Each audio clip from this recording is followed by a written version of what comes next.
It's 8:42 in the morning. I woke up at like 4 in the morning, of course, so I didn't exactly just get up, but uh, I'm ready to rock. Been working a little bit on the 2K rosters. Gonna finish going through the rest of the league, picking up where I left off the other night. Working on the Charlotte Hornets. They are 7 and 11. 2K tweaked a bunch of their ratings, and I think it's time I bring up LaMelo Ball. A couple points. Cody Zeller came back, has been playing well. Gordon Hayward, I think he's fine where he's at. Let me see. All right, let's start with LaMelo though. Actually, it's probably also time to drop Devontae Graham a little bit. 2K's got Graham at 77 and Ball at 81. I usually have my players rated at like 2 points higher than where 2K's got them at, so if they have Ball rated higher than I do, that's a signal that I need to get with it. But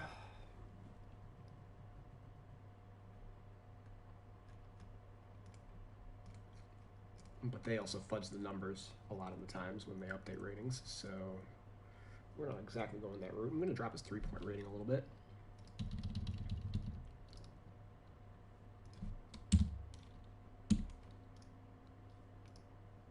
He's at 32% on the year. I think that's fine. 6 of 8 from mid-range. Okay, that's a pretty good rate. We'll do that mid-range playmaker, though. I don't like that archetype at all.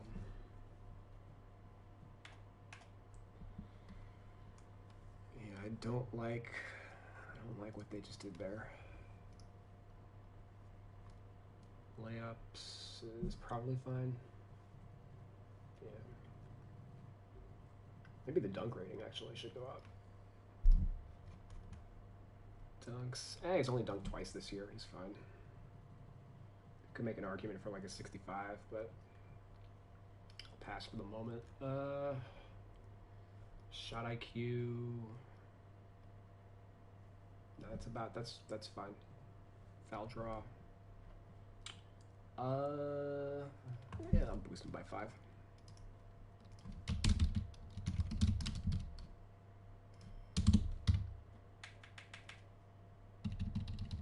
Post stuff I think is fine. Ball handle. Let me load up their play type data. 90's fine, I think.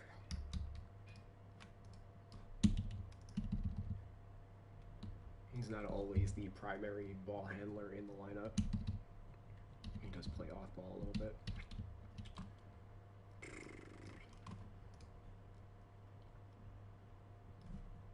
What his pass ratings at?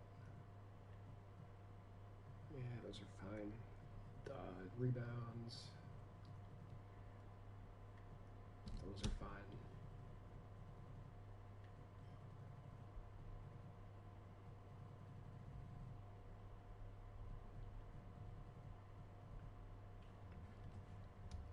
Steals and blocks, I think those are fine too. Well, blocks actually can go up a little bit. Okay. Not that that's going to affect his overall rating.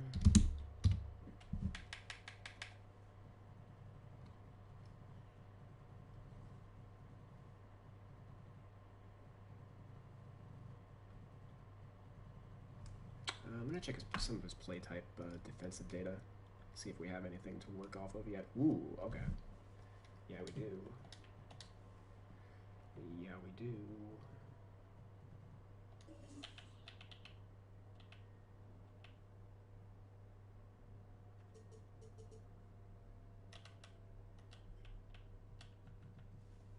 Ooh, okay. Ho ho.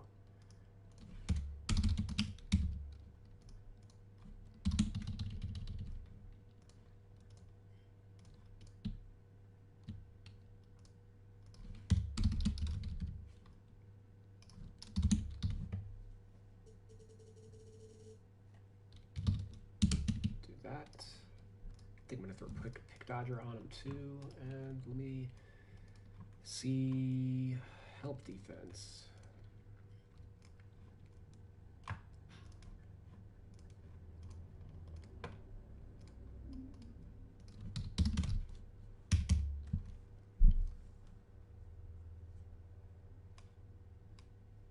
Help defense. We'll boost him by 5.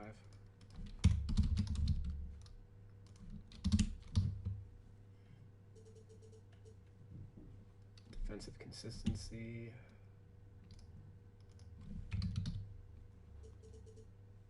Go that way too.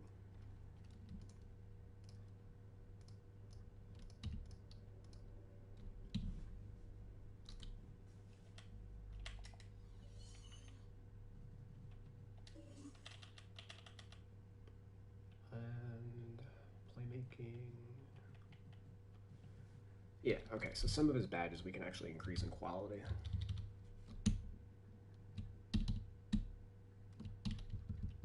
Based on what he's done so far this year, I'll ratchet him up to silver over here.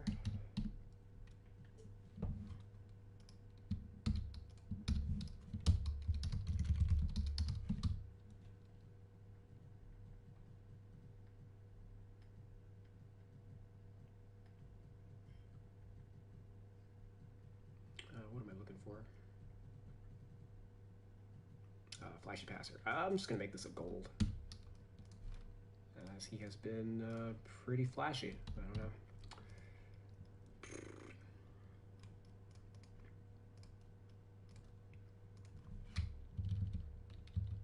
Maybe, let me see his AT ratio.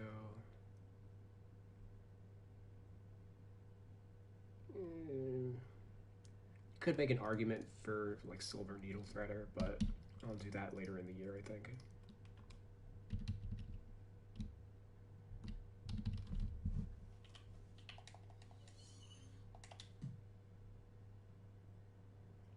And you know what? Got him at his 81.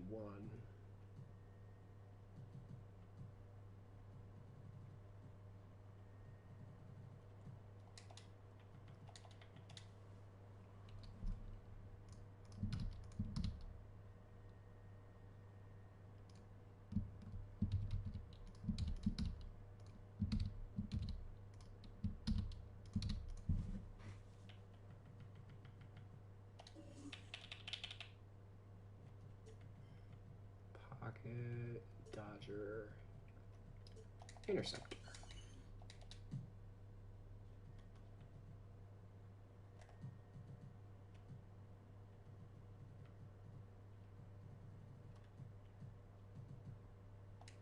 Yeah, I think that's solid for now.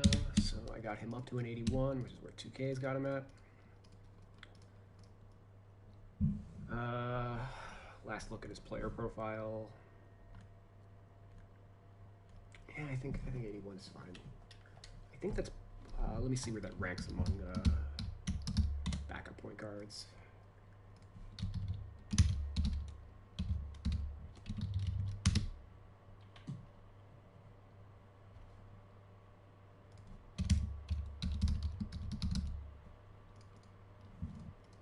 Currently third. Actually second. Hold on. Let me push Goran Dragic up to the starting unit.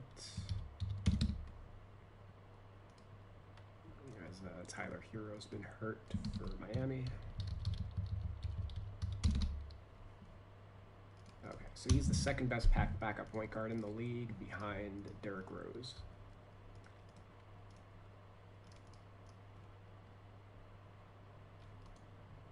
Okay, let's work on Devontae Graham.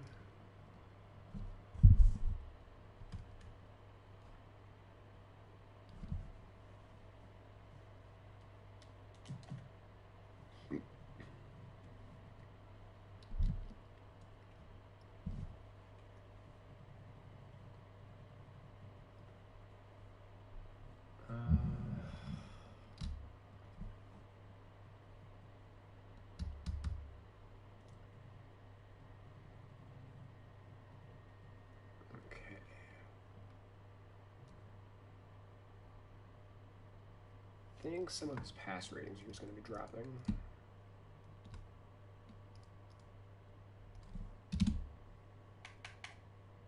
Let's do that.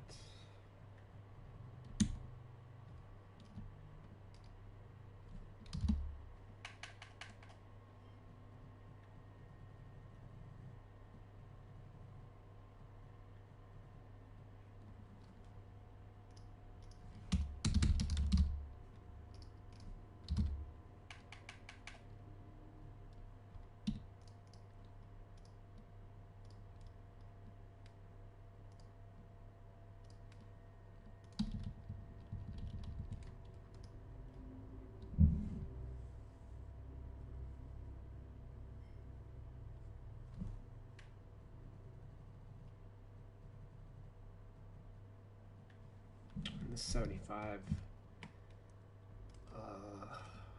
That might need to drop. He's been awful from 2-point range.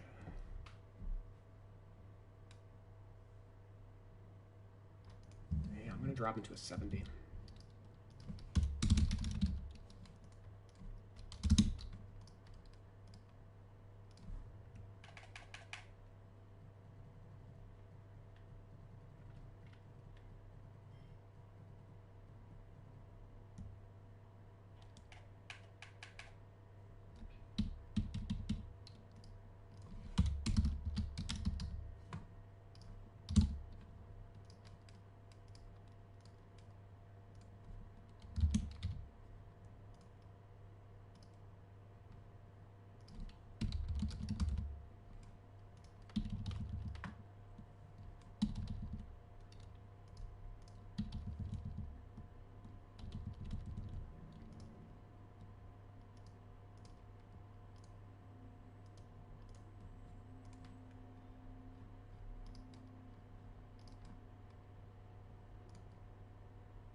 Okay, drops his archetype.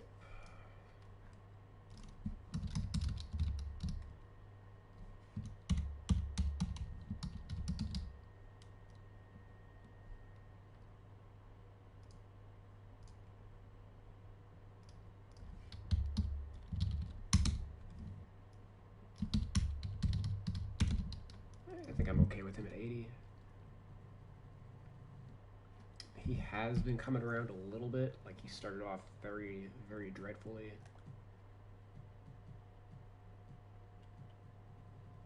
It's probably his badges that would need to get a decrease. And, like, he has 30 fucking badges. That's also a lot. And I don't even think that... I don't know how many of those I gave him. Versus 2K. Like, well, we're going to do some surgery, I think. Yeah, gold, catch and shoot, I think we can take away. Knock that back down to like silver.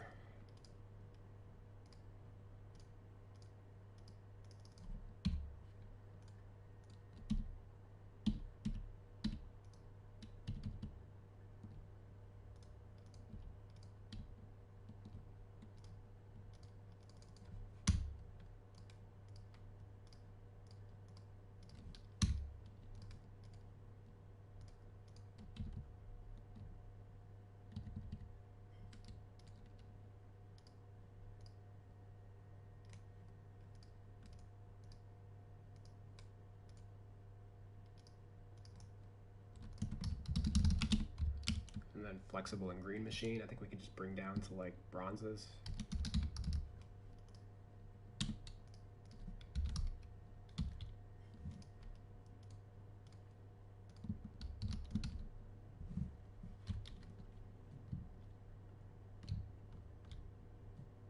And like gold flashy passer? I don't know.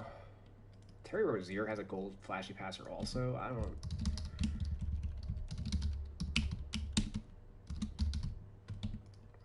I mean, if they're gold, like Lonzo's a Hall of Fame.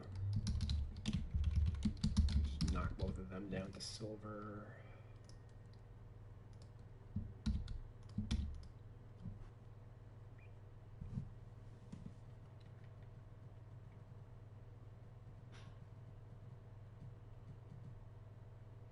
Oh, you know what?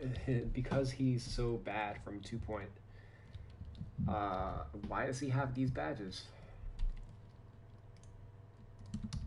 Giant Slayer? I don't know. Default equals silver. He, like, it's something they must have seen him do it once and just gave him the badge, but default equals silver, bronze.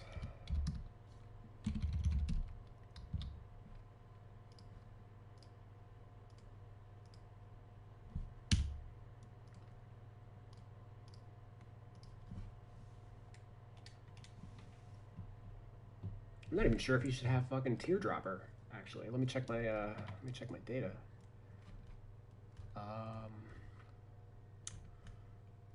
Graham. Where the fuck are the Hornets?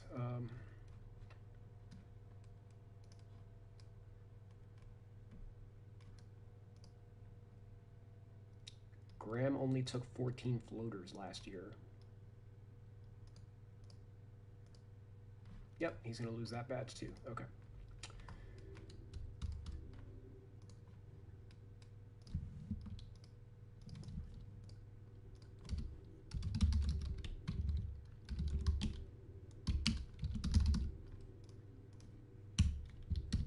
Or, yeah, I'm not gonna debate myself. Badges. Okay, boom. We'll leave the slithery finisher on him, but take this off and we'll at least decrease this to a bronze. Get that out of here. That. Bronze, bronze.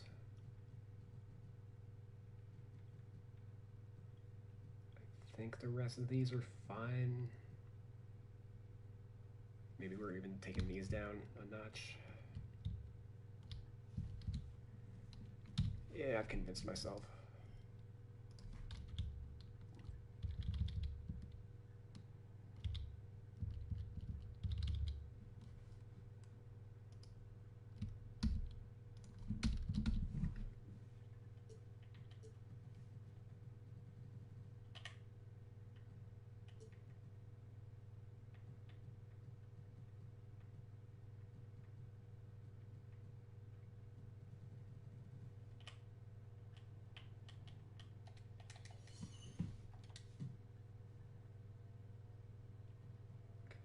Well, that didn't change his rating.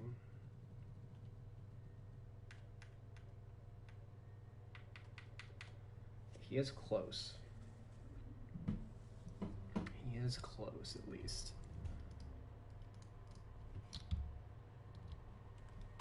So, let me look at his stats. 12.5 PER. Last year he was at 15.5. 18 games, 600 minutes.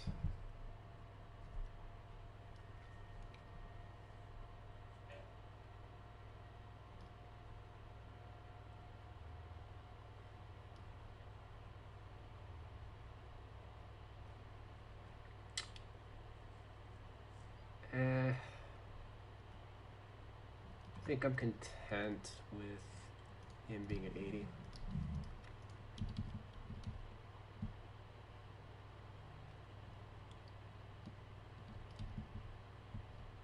let's head back to. Well, we didn't do Rozier yet, but.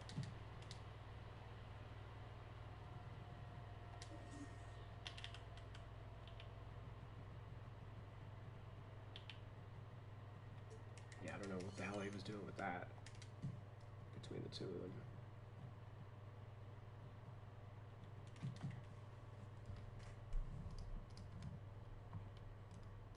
Rozier. 16 PER. Last year was 14.8. Shooting it better. Passing's down because he's not a point guard at all. This year, do I have to take his second position away? Yeah, I think so.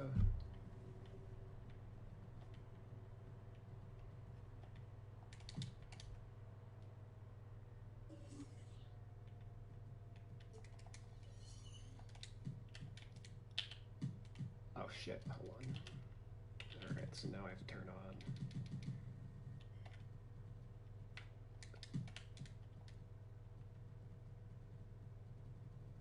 Okay.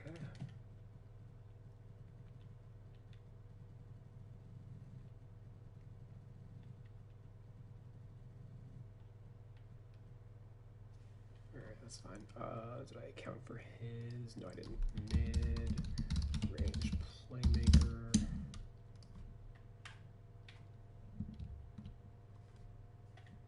Okay, Rozier is 42% on threes. His free throw shooting tanked. So I guess that's going down.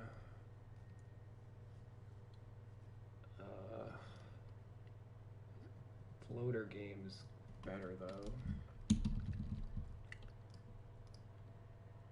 Which I have counted for, but we'll tweak it up a little bit more. And then we'll drop his free throw.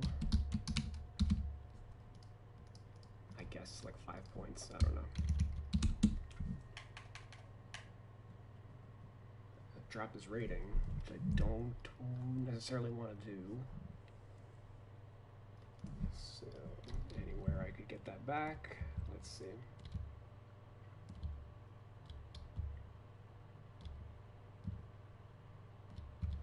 What are they defensively this year? They are 17th, the Hornets. Okay.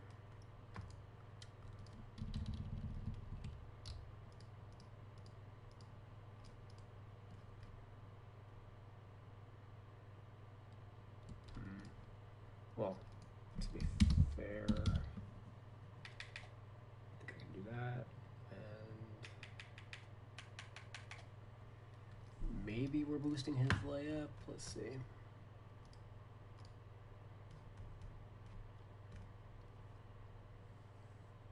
Nah, his layup is fine.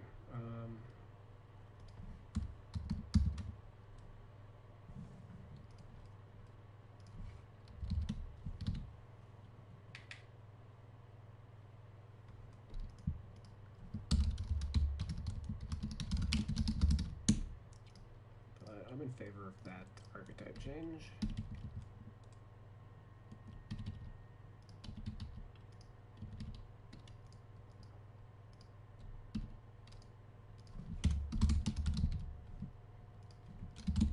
And I think this should get him back up.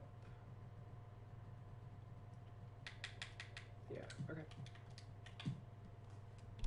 Beautiful.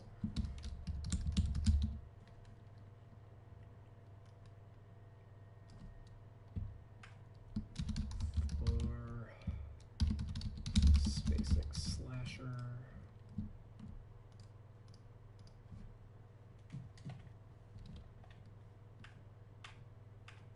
Okay, they boosted Caleb Martin. 2K did, so let me just check him real quick. 13.5 PER. What went up on him?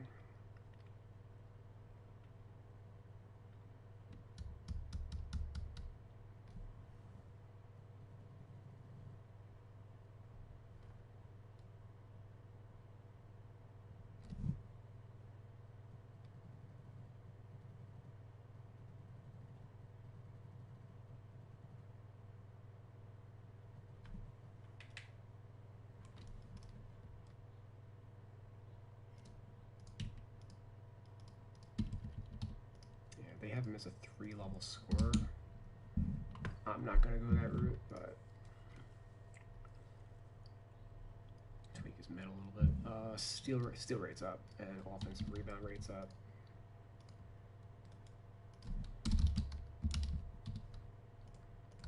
So let's give him a slight boost there.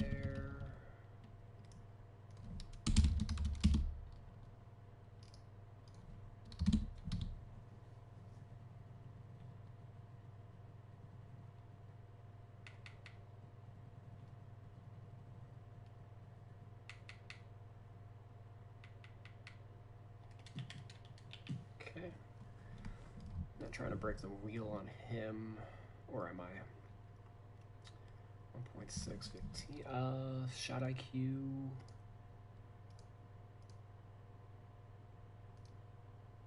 Shot IQ's fine.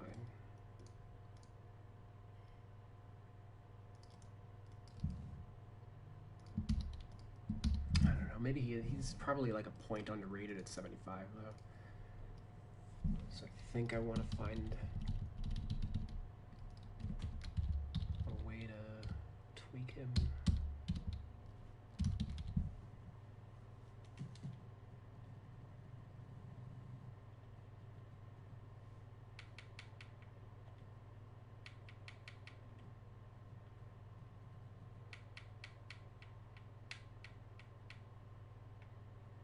Well, he's far away. We'll pass. It's probably like a speed rates and stuff.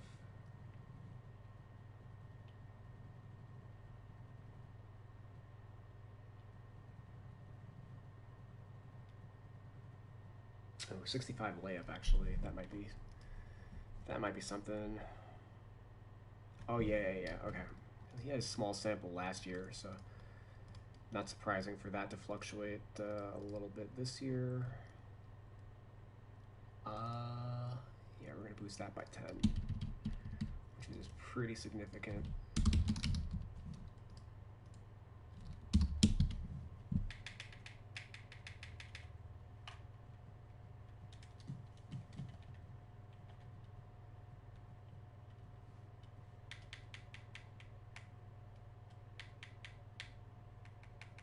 Yeah, pretty significant, because now he's close to a boost, which now I think I want to make him go for. So I'm going to pull up some tape on him, because maybe like a 5-point boost to his speed rating could get that done. Here's my volume.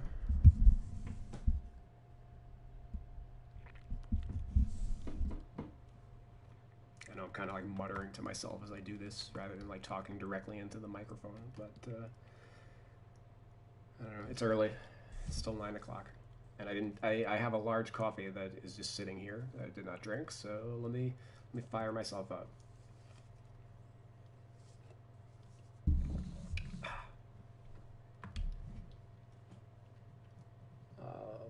Before I raise my tape on him, I think I'm just gonna do that, which will get him an extra point closer.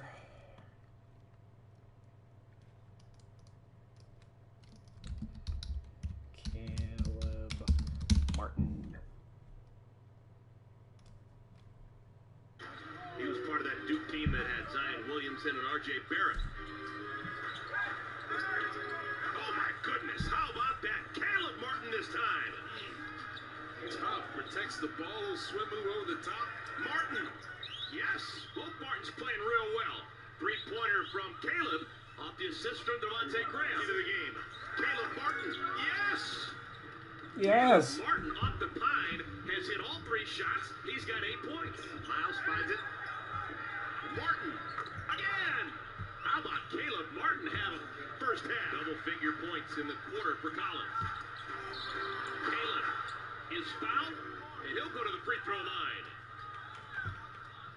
Good push of the basketball after the made shot by that guy. Role on the team because he can shoot the ball. That'll be a goaltend. Score the basket for Caleb Martin. 13-point evening for him. Okay. I also, good thing I watched, because I just watched him post up, and he's got pretty good size for a 2 guard. So we already got him up a point, but we'll just do like a minor tweak like that, which doesn't really affect his rating anyway. Okay. Boom. Caleb. Martin.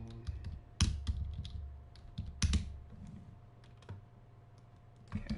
Still kind of one of like the lower end backup two guards in the NBA, but there's also not a ton that really stand out.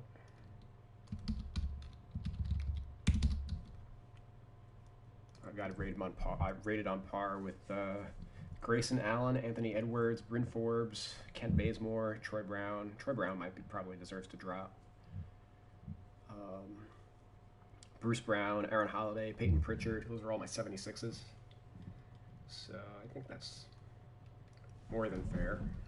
Maybe Pritchard, if anything, maybe should go up, although he is injured, so let me move him over to my injured list.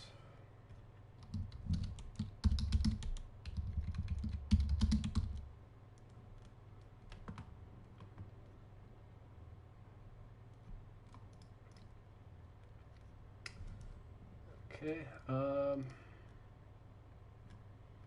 by the way, guys, I see y'all are starting to trickle in. Feel free to shoot me any comments or requests, as I'm otherwise just going through these teams alphabetically. PJ Washington went up in rating for 2K, but I don't see it. Like, his numbers are, well, I guess he's actually slightly up from last year. This is probably going to be a quick fix related to this. Yeah, he's rebounding it better. That's good enough for me.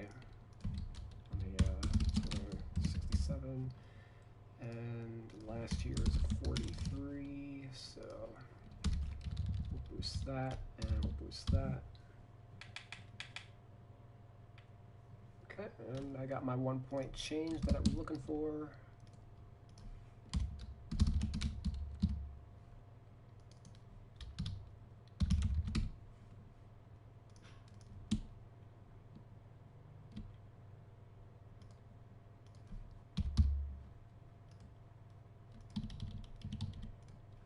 Let me see his offense. He's 29% on threes, so but doing better from the post, it looks like. So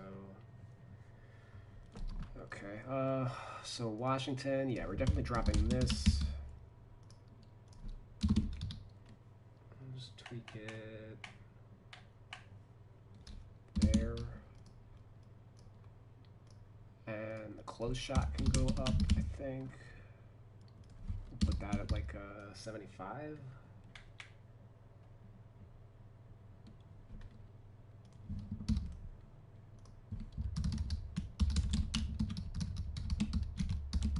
Okay, and 2K's got him as a stretch 4. I think 3-level scorer is more appropriate if he's not shooting the ball well. 3-level scorer. Biombo, let's see, I gotta move him back to the bench in my data.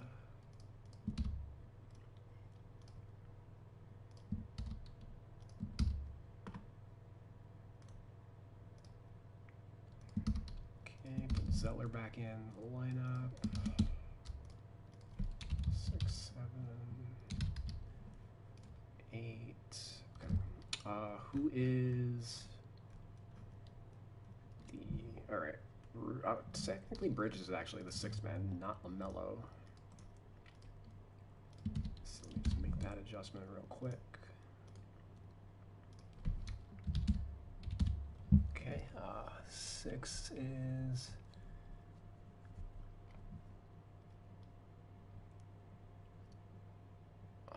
Zeller started 2 games. He's the he started the last game. Okay. He's back in the swing. He had 10 points and 14 rebounds in his last game. 5-10 from the field. Where do the Martins rank in like the rotation? Caleb is like ninth man, and Cody is 10th man, followed by like McDaniels and Monk in that order.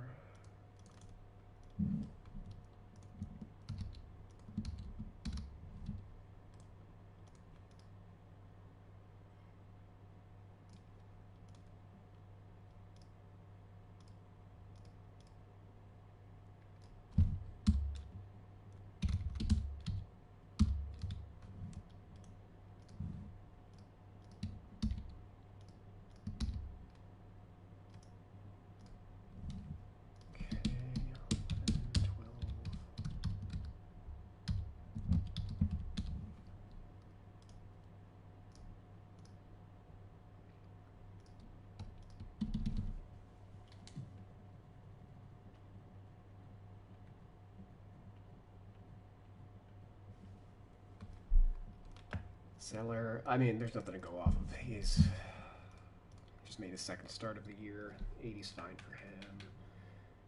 Bridges and Miles having the same rating is good, I think. Let me see Bridges' numbers. He's been a little erratic.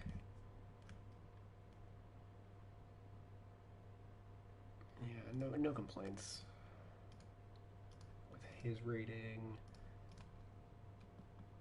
So I guess let's just finish this off with Hayward.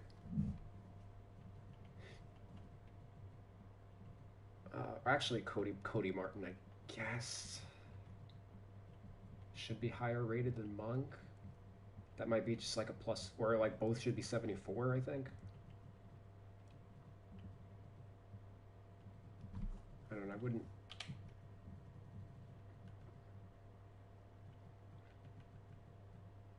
Actually going to shorten the rotation.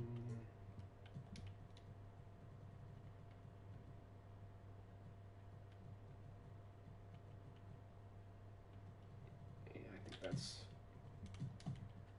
decent.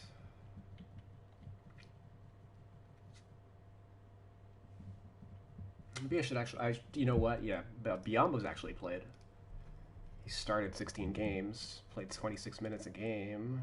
Yeah, we have a lot to work off with him.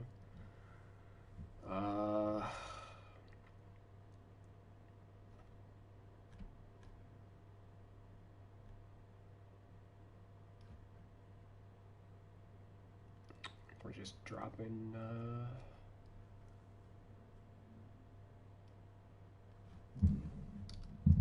a handful of things.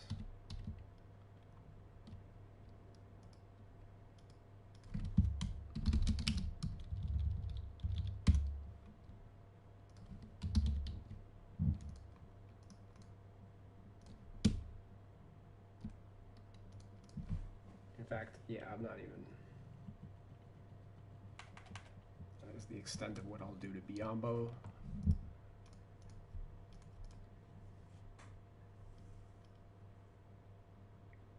And yeah, we'll finish this off with Gordon Hayward. I appreciate that they have a short rotation, which makes them a much faster team to edit. Hayward's better than last year. 20 PER, 62 true shooting. Mid-range game is still on point. 3-point percentage is up. 43% on threes.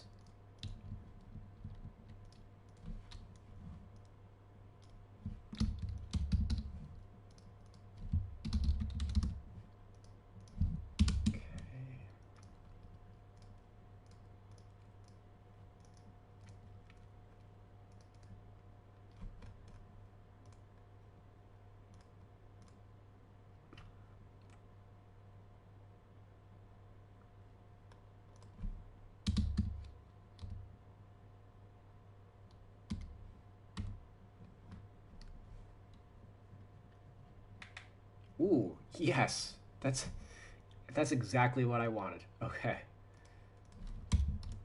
Don't have to spend any more time on this. Wonderful.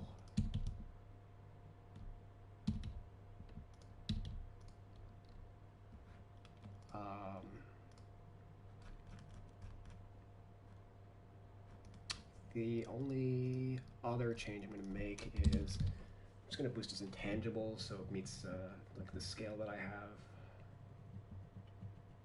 Or what am I doing?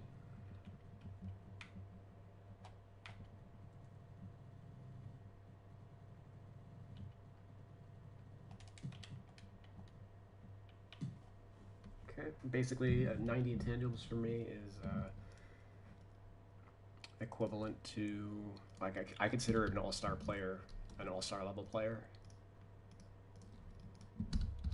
Gordon, Hayward, so boosted him to an 86, which is 3, 4, 5. He's the 6th highest rated small forward in the NBA. Actually, well, not exactly 6th highest. He's the number 6 starter in the NBA right now. That's not counting like Jimmy Butler's hurt, Jonathan Isaac's hurt, T.J. Warren's hurt.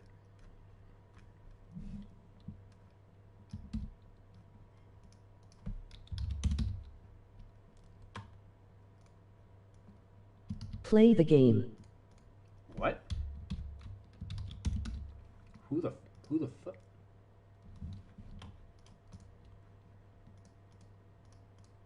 Nah, you play the game. I'm here to work on the game.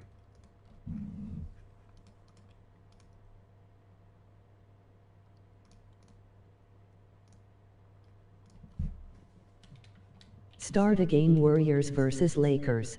Nah. You're bugging. Alright, Utah.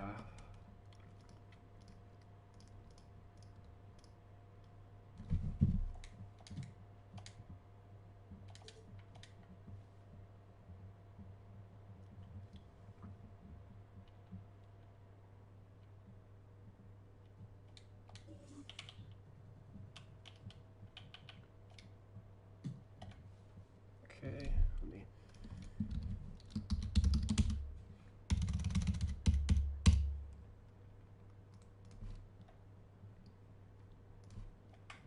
Just going through and comparing some of my notes with the 2K.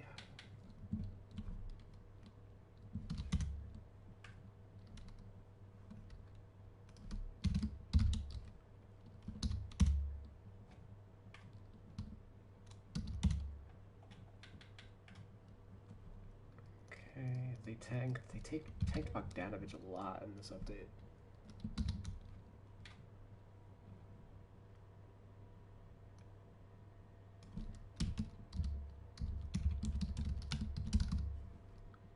Okay, they changed Ingles' archetype to 3-and-D wing, which I think means. Oh, hold on, no, because they did have a small forward. They had Bogdanovich as a 4. Let me see. He was perimeter lockdown, and now he's 3-and-D wing, so maybe they decreased his defensive ratings. Boy is +2.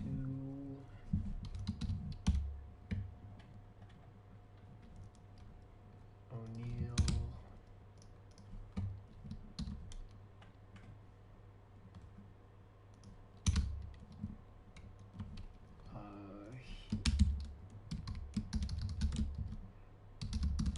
He was a stretch 4, now he's a 3-level scorer.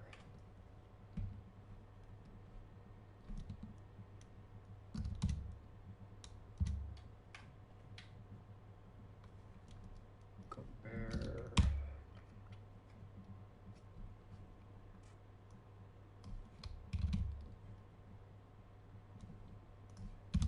I like how they're rating Derek Favors is coming off the bench this year, and they're rating him higher than they did all of the last year when he was a starter.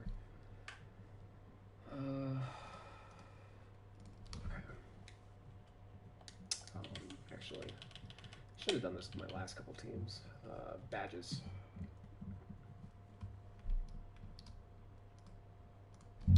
Okay, I didn't redo badges for the Jazz, so maybe that's something I'll do in the next couple days. 44 badges for Mitchell. 25 for Conley.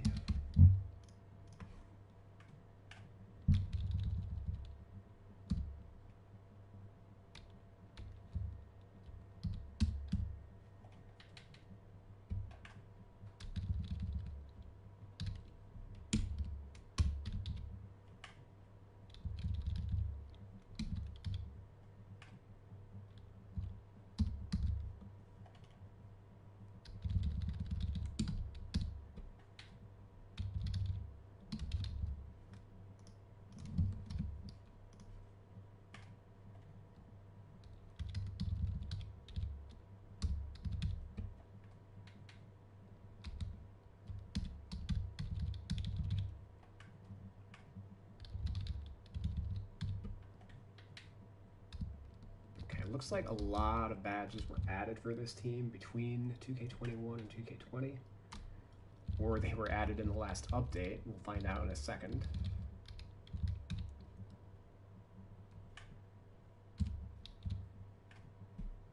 Like, I'd probably say like 40 badges got added.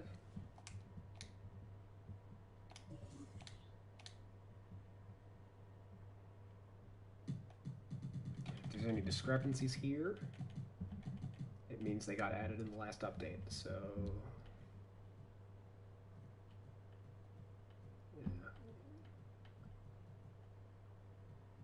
looks like nothing. Shaq Harrison's got 6, but he's the one player that I did adjust already.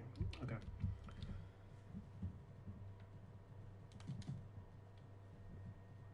So, no badge changes.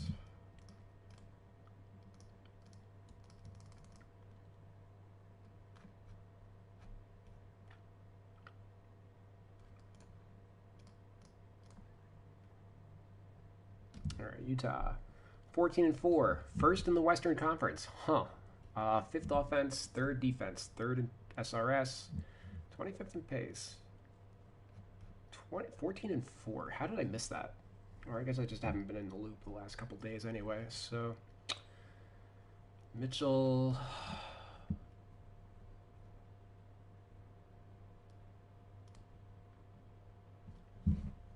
fine.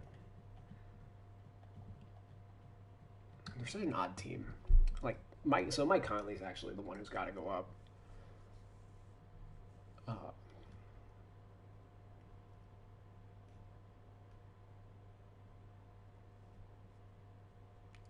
This is so weird. Like we're dropping Bogdanovich, but we're also improving the team. Is Bogdanovich? Nah, he's still starting, but.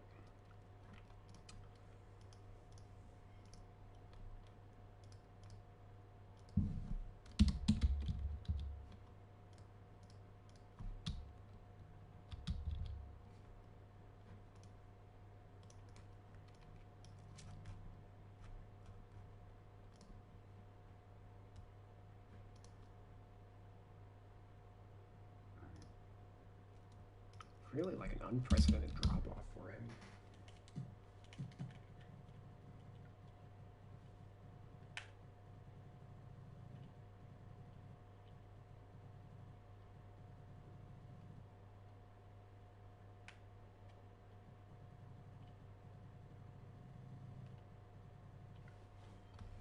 All right, mid-range.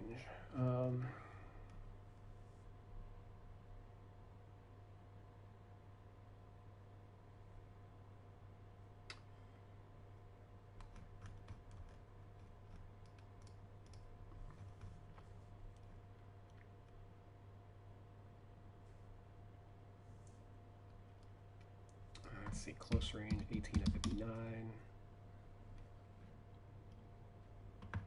Okay, I guess that's a drop.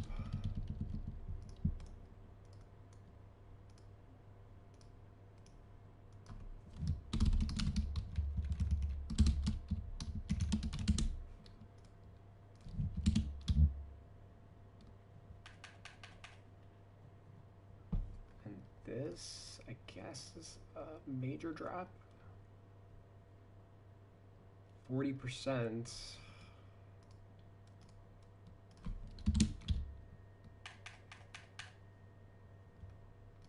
Like I can see it dropping like another 5 points, but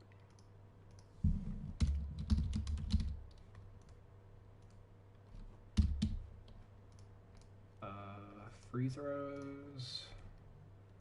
Last year was 90. This year he's at 80. Career he's at 86. So I guess I'll tweak that. 86.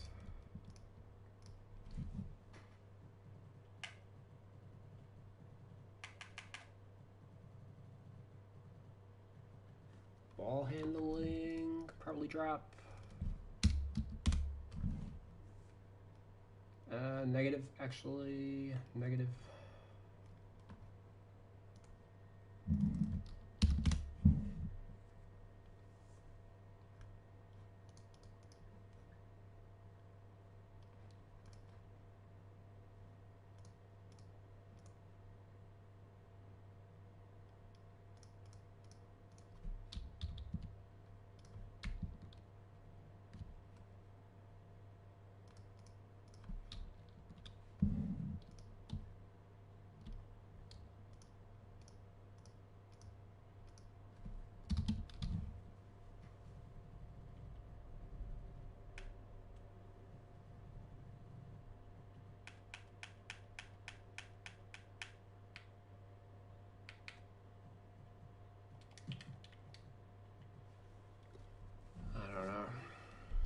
think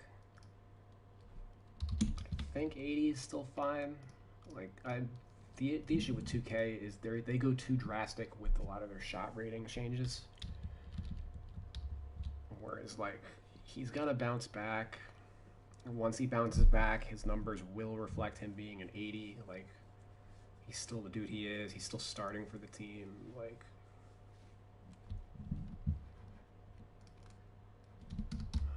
Bogdanovich.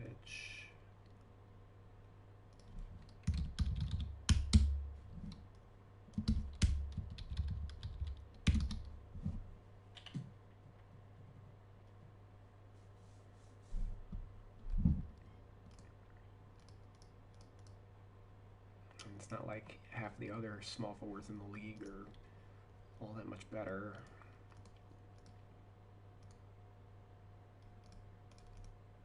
Okay, Conley.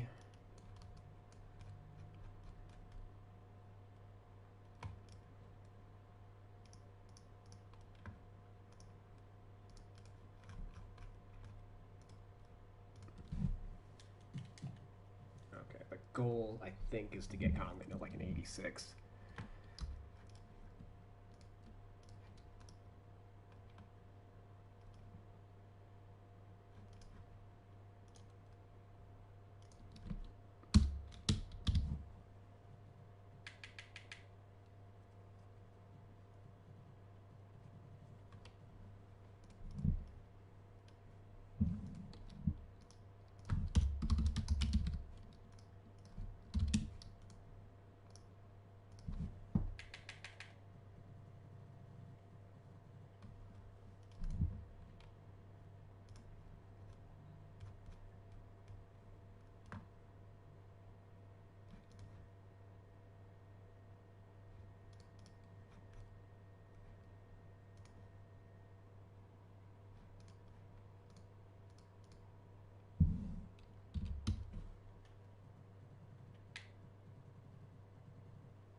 Steal rate is up. Yeah, steal rate went completely back to normal.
I might have to watch some tape and maybe boost his speed rating.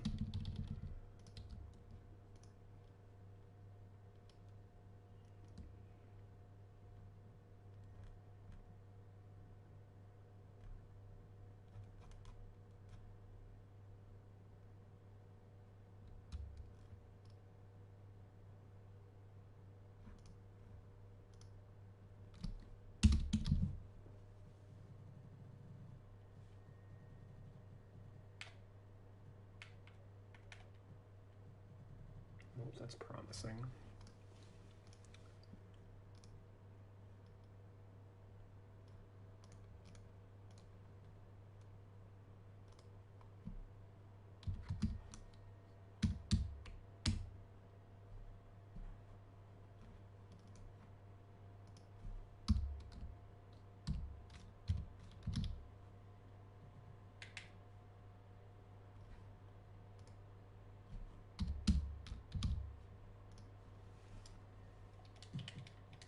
Okay.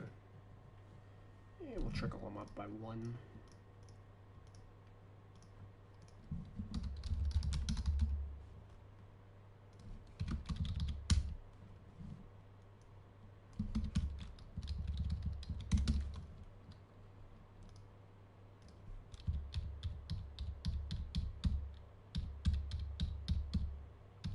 Got him rated as the 14th best starting point guard in the NBA.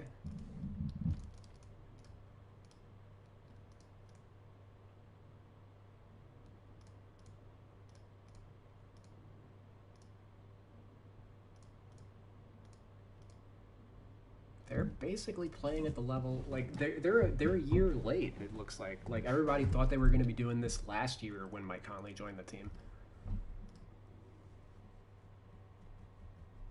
So it looks like he's been the biggest difference maker with the team.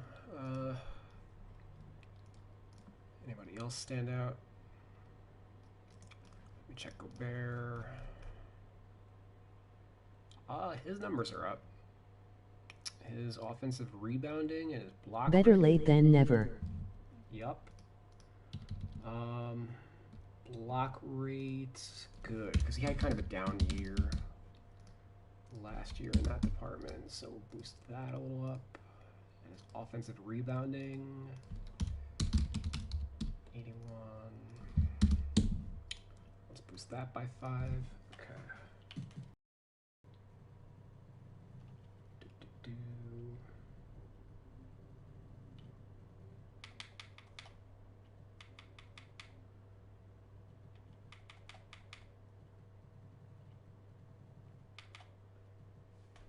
Hey, he jumped up to a 90. Wonderful.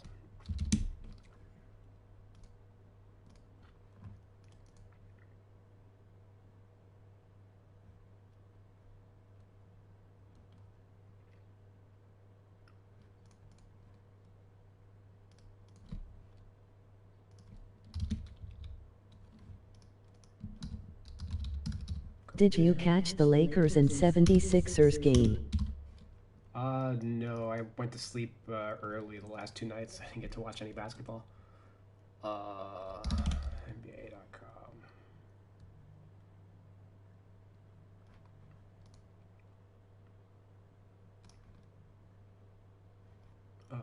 107 Sixers, 106 Lakers. I think I read that something.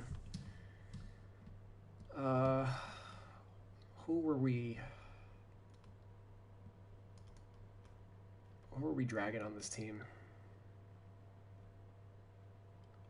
Say it's somebody. I think I saw somebody slander. Tobias made a game winner. Okay, all you know. It was such a good game. Tobias posted something today on his Twitter. Something about like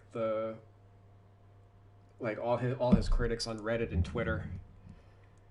With like the MJ meme with his face posted on it, like, and I took that seriously, so that makes sense that something like that happened. He had a good game, 24 on 10 of 16 shooting. Yeah, the Sixers look good. Simmons triple-doubled. Embiid 28. They're the best team in the East.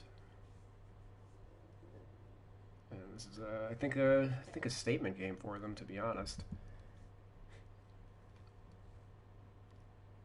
LeBron was solid, AD was solid, but like they didn't really get much help. Schroeder 16, and then like nothing from the rest of the team. KCP was quiet. He only took 3 shots in 27 minutes.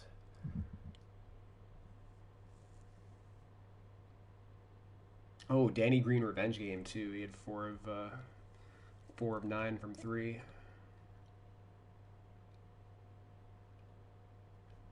Yeah, quiet night for their bench.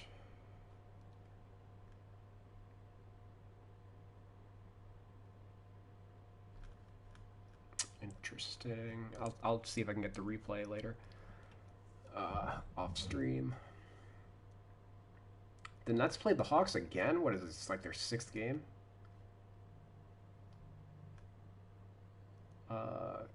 Kyrie, Harden, Durant, yup. Joe Harris, meh.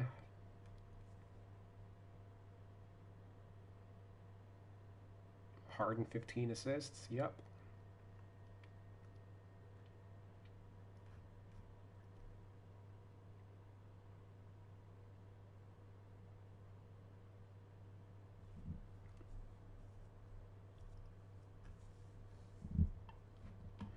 Okay.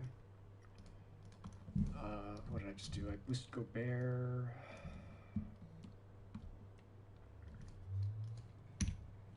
Glass cleaning lockdown. Okay, he's the number 3 starting center. Got him rated higher than Vooch and Bam. After we worked on Bam the other day.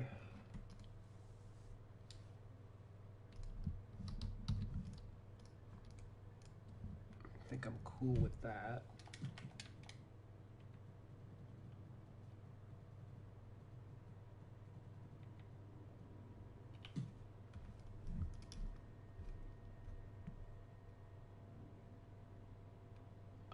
Niang we could probably drop.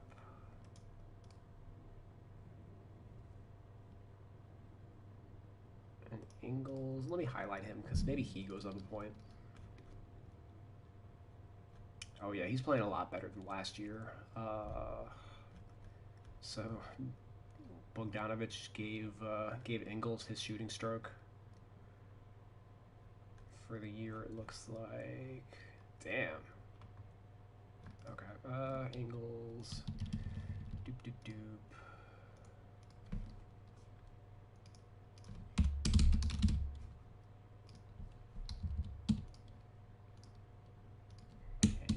That.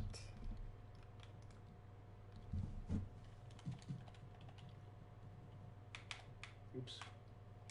Discard.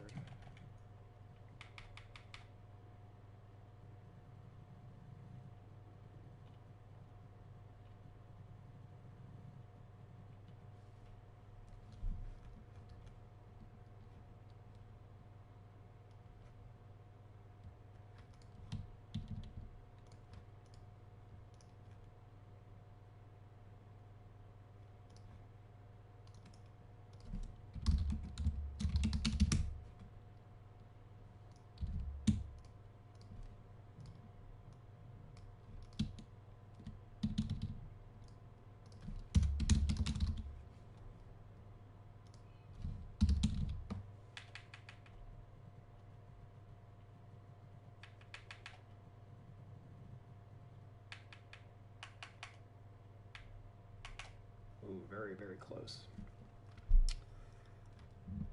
Very, very close.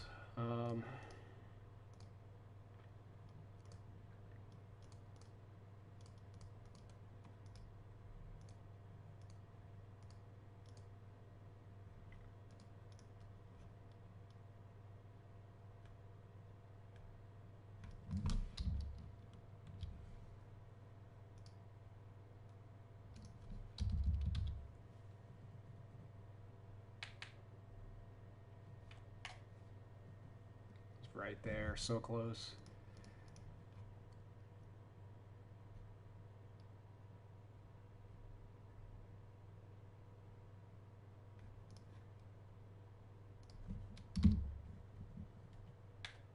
There we go.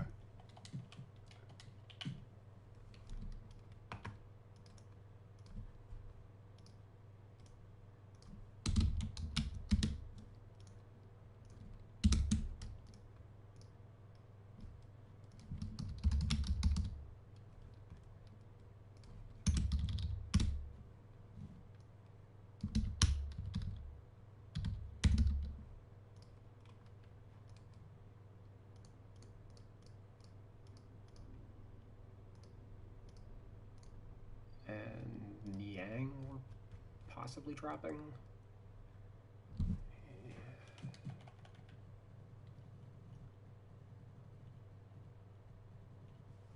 sort of. Because his rebound rating is going to go up, so I doubt his overall is changing.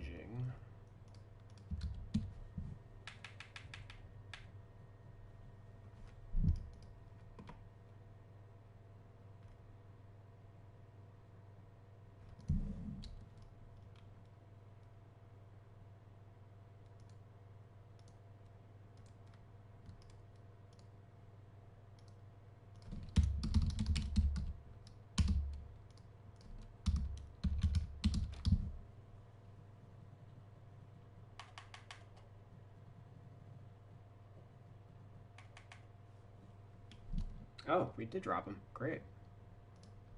That was unexpected.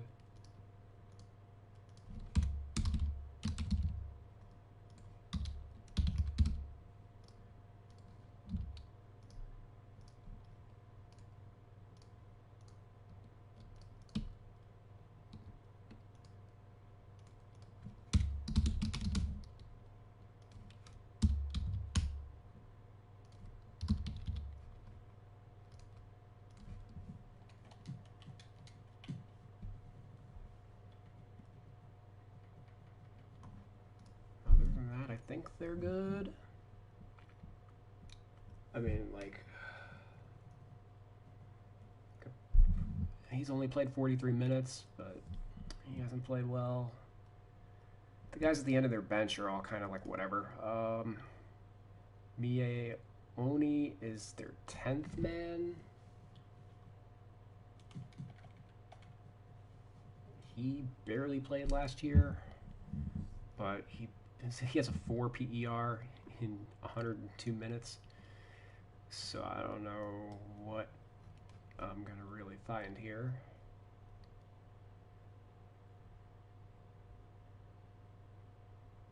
Probably just boost his rebound.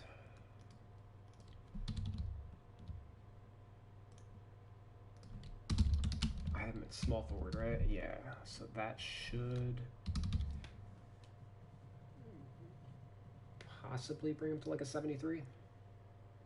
Well, yep, right away it becomes a 73, so okay, I'm content with that development. Oni.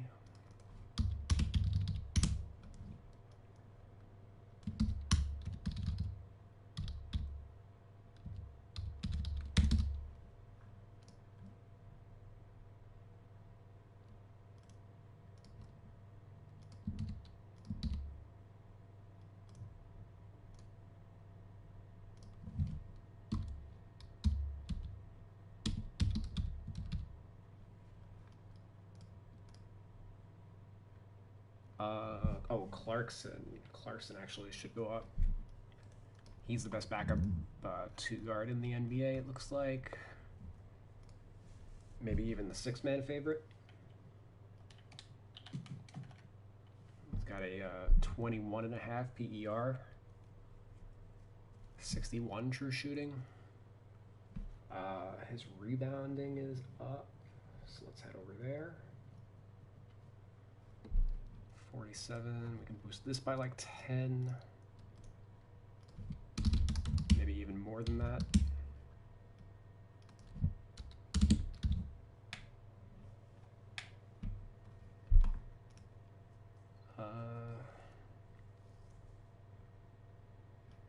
Offensive rebounding is up slightly too. Makes me think he might be getting some of his minutes at small forward. Typically, that's when players' rebound rates will go up.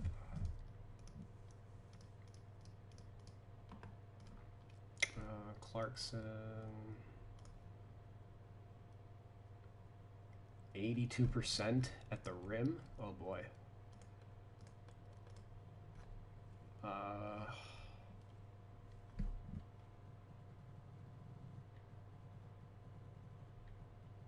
We've already got that.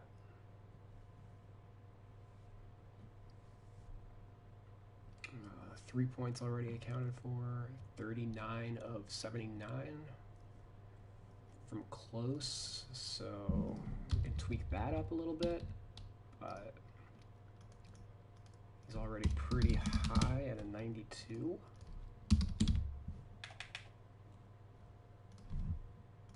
Maybe it's his defense that is going up.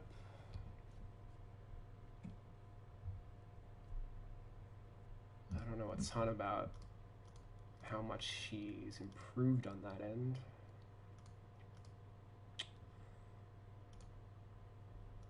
Also, he's an 80 speed. Maybe that needs to go up. It's like an 85.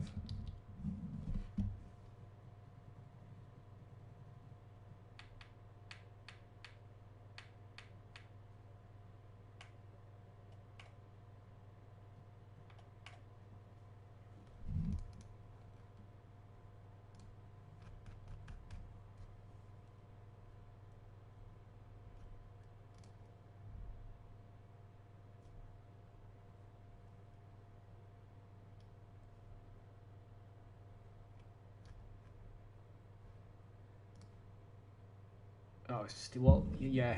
Speaking of defense, his steal rate is up. So 62. Can boost that up a little bit.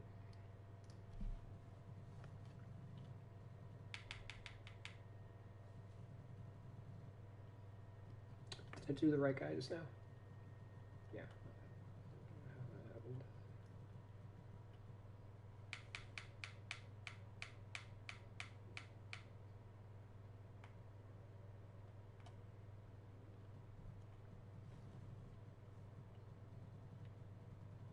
That's probably while I'm here,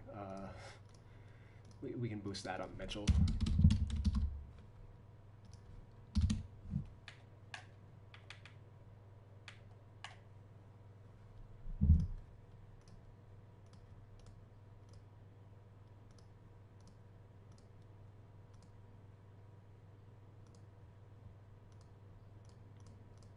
You know what? Let's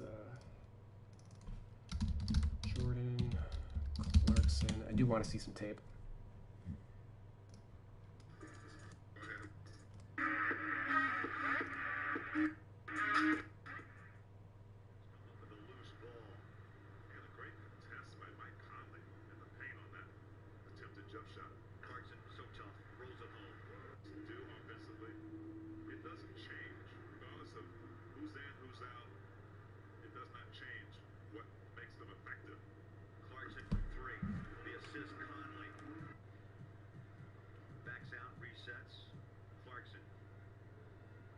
Fearless in the paint, scoring.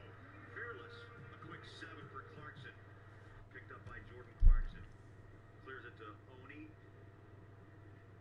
Clarkson stops on a dime, pulls the trigger and hits. Nah, all right. I don't think it's necessarily a speed rating, but I think it looks like just his badge quality is low across the board. Like some of these bronzes probably just need to become silvers. Like difficult shots, I think it's a pretty easy case. I'll give him silver hot star 2, it looks like.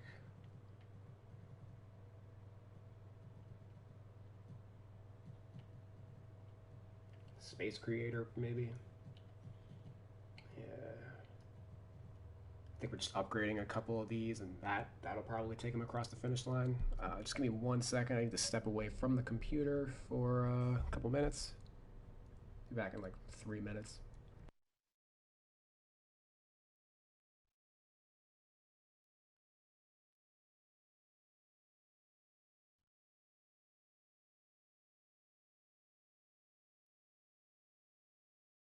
Cool.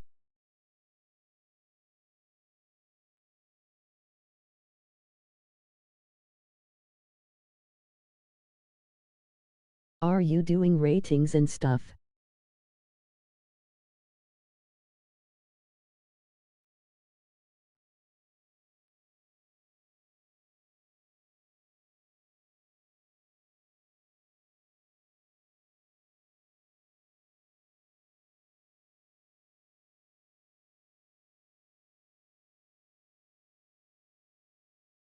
Yes, Rex, be right back. Emoji grinning face.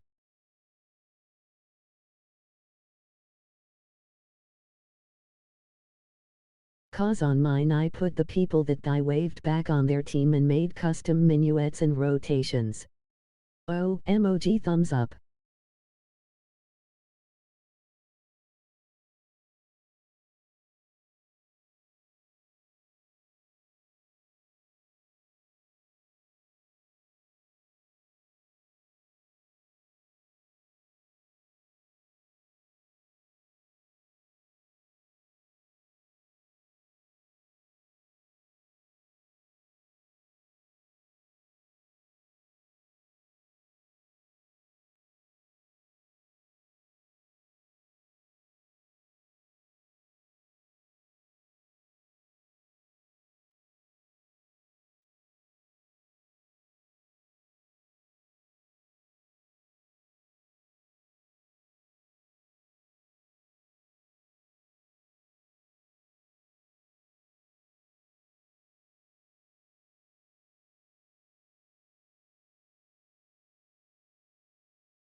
Alrighty, I am back.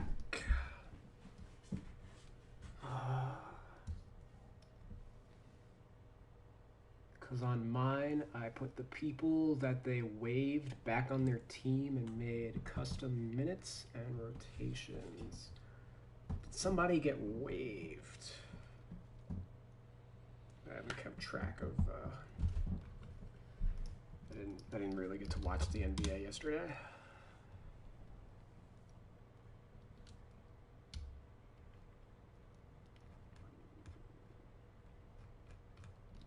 I guess let me scan Waj and Sham's Twitter. That's always a good way.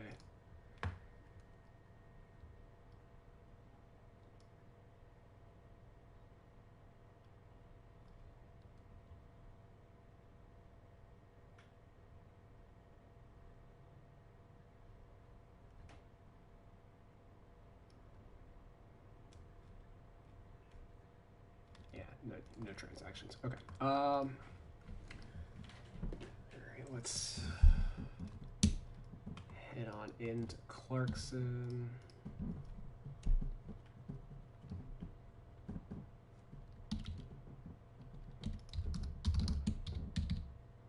Looks like some of these are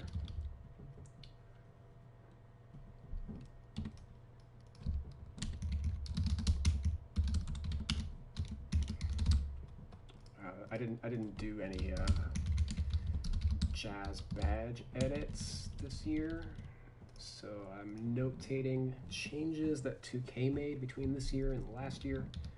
Will you ever post ratings online like you used to? I am on Xbox and would like to use your ratings.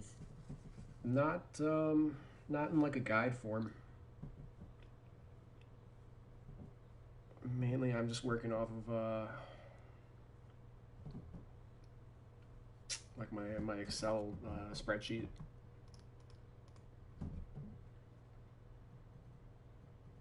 Which I might make available via like a Patreon or something one day, but at the moment I have no plans to set that up. Rules none. Okay. Bronze. Okay, so they gave him Acrobat, and they gave him Relentless Finisher.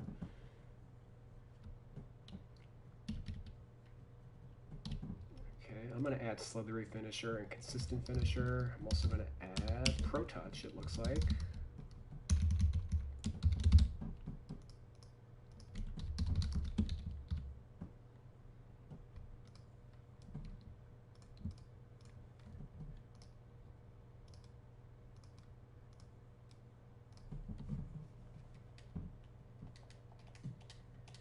Maybe, let me check my my floater data. Maybe he goes to like gold in Teardropper.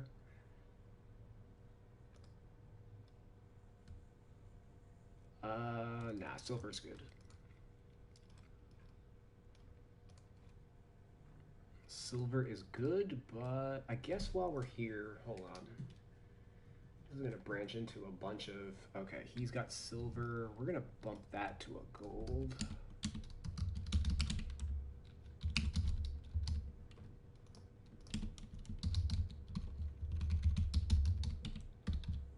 Mitchell, of course, has a million things, but he's a bronze. Maybe he's a silver. Let me see. I think I'm actually going to gold him too.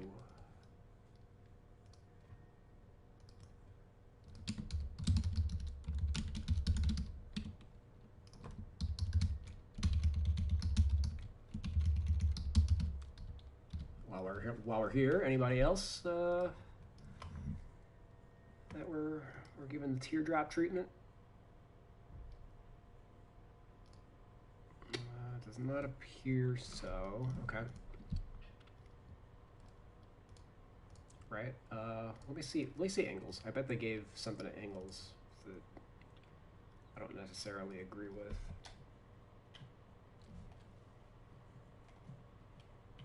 Oh, never mind. Who am I kidding? Them give badges to Ingles? Yeah, their badges are a fucking train wreck across the team. I guess if I was gonna, yeah, maybe we're just spending a lot of time on the Jazz badges actually before we move on anywhere else. I think it's important to have them high if they are the #1 team in the West after 18 games. Okay.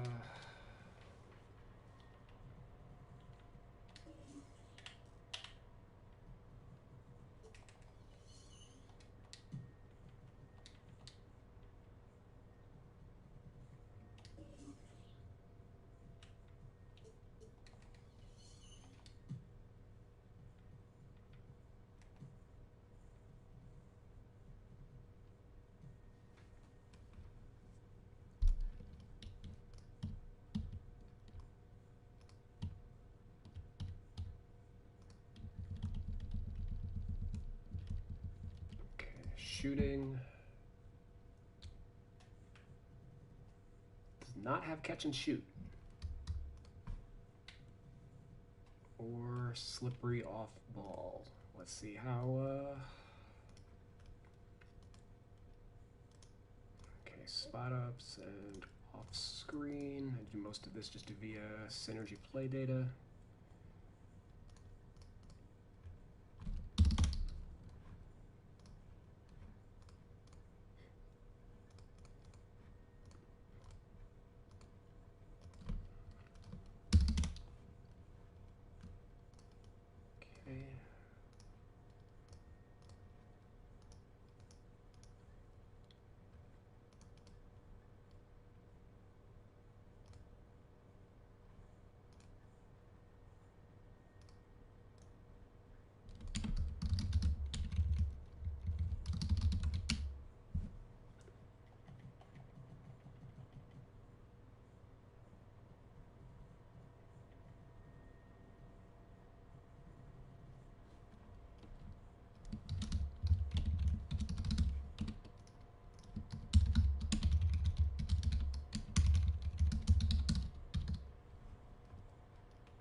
Close some windows.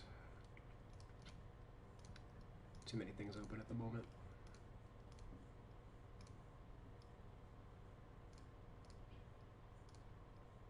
Okay.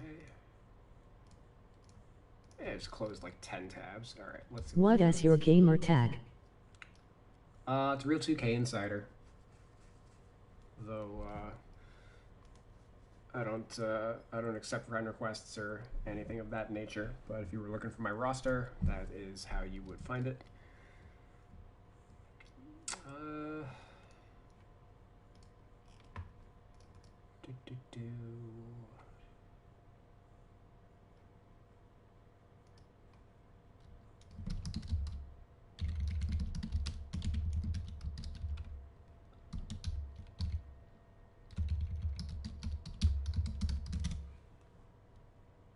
Real to consider. Yeah, consider.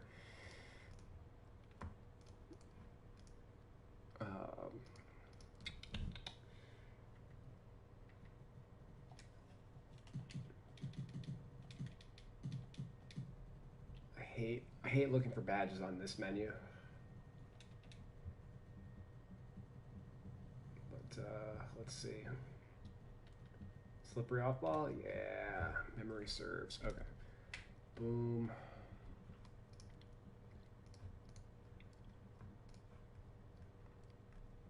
Okay.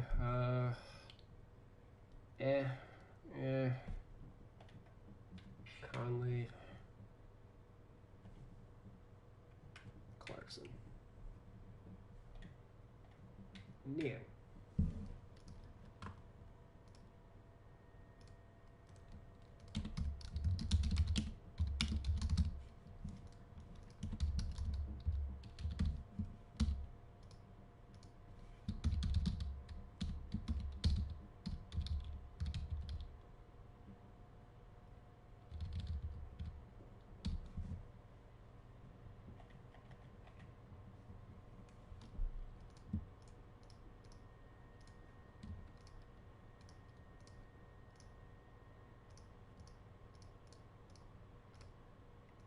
Corner specialist.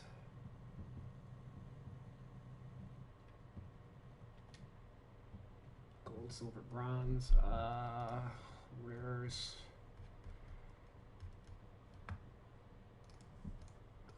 This is so stupid to do on like a year by year basis.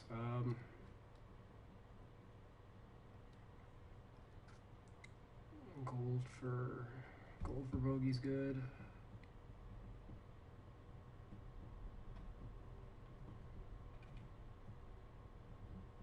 Royce probably needs it.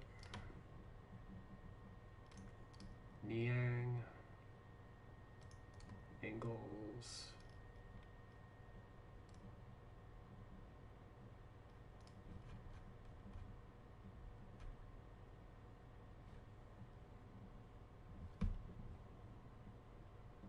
Niang's got it. Okay. Niang's got it. Ingles. Yeah, oh god. It's such a fucking travesty how they do this. So, a corner specialist is one of the few badges that they have hooked up to like their stat database or whatever, and they're only looking at single season. So like they'll have a player be gold one year and then not have the badge at all the next, and Ingles is one of those. They had because they have it tied to percentage, not like frequency or anything like that. So last year he shot 37% on corner threes, so he doesn't have the badge. Meanwhile, he's 46% for his career. He's at 44% on the current season. He was at 44% in 2019. The year before that, he was at 53%. 42 before that, 49 before that. Like, and they're just looking off of 1 year, you know, and the rest of his career paints an entirely different picture.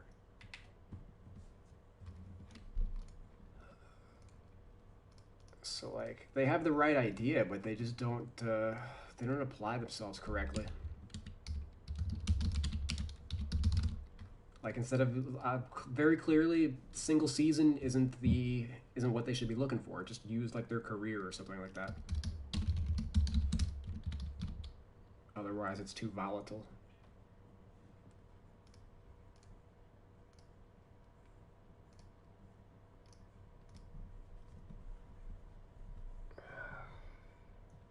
Which is exactly why I'm not going to decrease Bogdanovich just because he's shooting poorly this year. Like he's going to bounce back to what he normally does. Let me see, Clarkson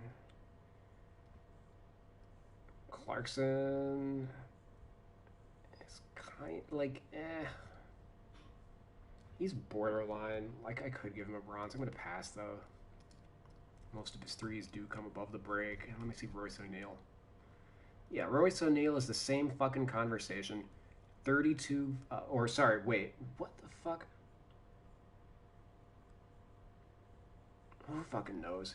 44% last year, and a third of his threes were from the corner, but he doesn't have corner specialist. Like, I don't know. I don't know. Do they even have it hooked up to the database, or are they just fucking cherry picking these?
Let me see, catch and shoot.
Jazz, like, none of them with the catch and shoot. When they're all dumb, efficient off the catch, it looks like.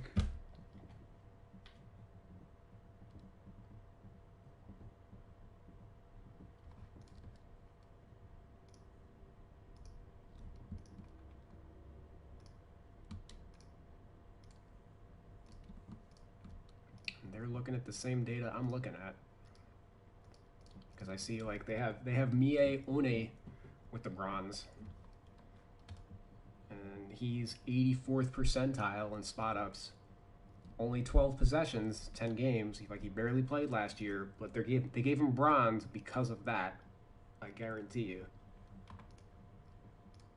So they just fell asleep at the wheel for the other, like, 6 guys.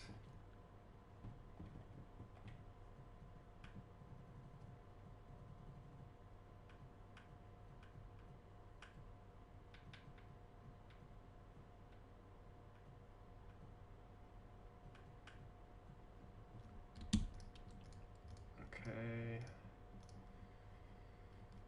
Difficult shots. Let me hit up my my trusty data. So we're looking at like pull-ups and step backs specifically for these shots.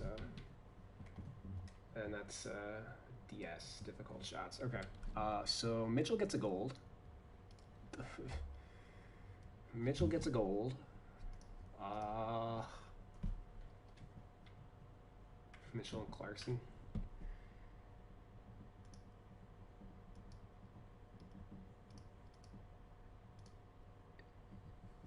Where's Joe Ingles?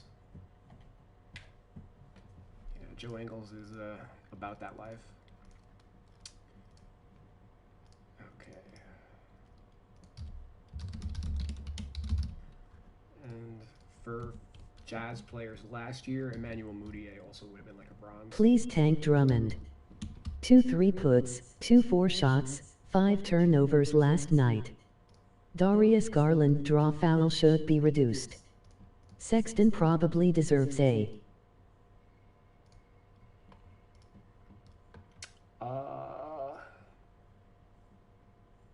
24 shots, 5 turnovers last night. I mean, he's been fine. His defense is more important than his offense this year. Garland draw foul should be reduced. I think I got that. Sexton probably deserves a bump. Yeah. Coro led the Cavs in minutes last night. Yeah. Let me actually hit up that box as soon as I finish this line that I'm working on. Difficult. Okay, so Mitchell, we're bumping to gold.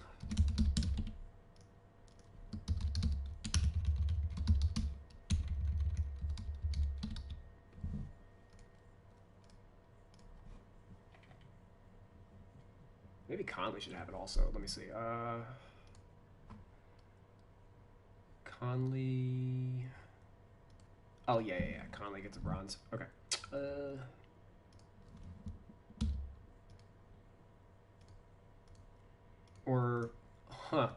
They took it away from him? It looks like, maybe? I disagree.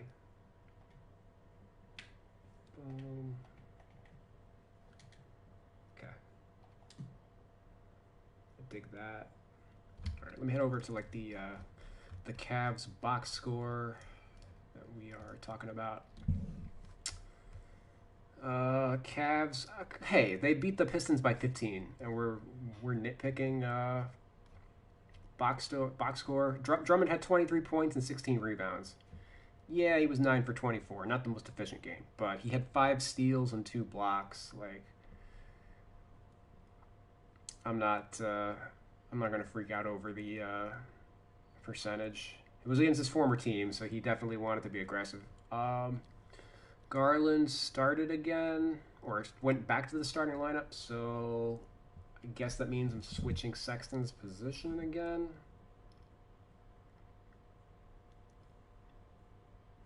Osman was the 3. Well, I looked at Okoro at the 3, Osman at the 4. Prince, solid run. as the backup 4, it looks like. All right, let me see their plus minus just to get an idea for the lineup. Okay. Yeah, Prince came in for Osman, and then Windler came in for Sexton. So Windler definitely at a 2 this year, which.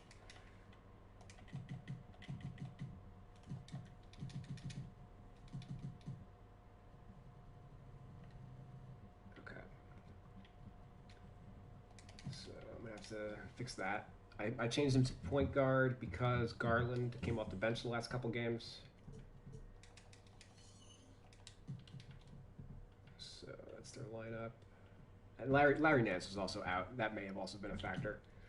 How many consecutive games did Nance miss? Because that's going to affect my lineup, maybe. But, yeah, Windler, I have at the 2, right? Windler at the 2. So I guess if we're moving Sexton to the 2, then we got to switch him to the 3.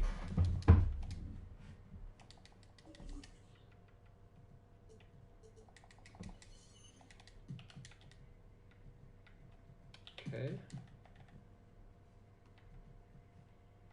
And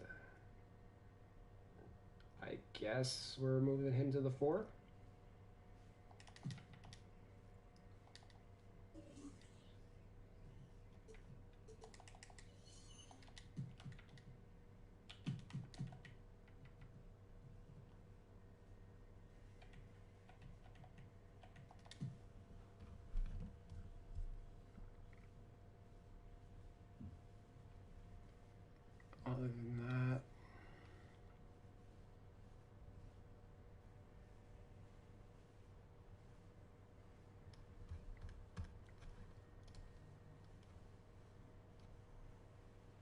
Other than that, I think they are okay.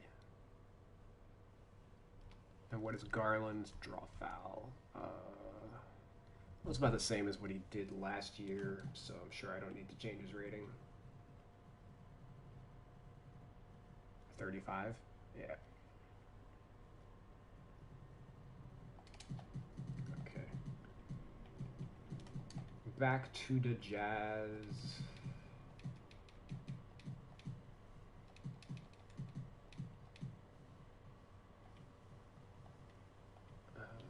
Okay.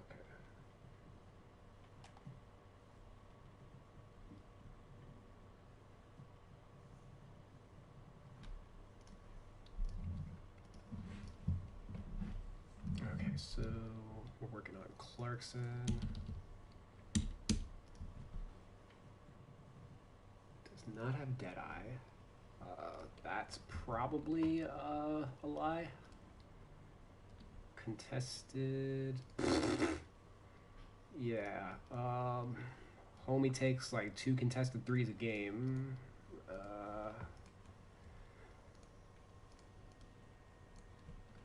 Alright, so I guess while we're here, anybody else I want to give this badge to?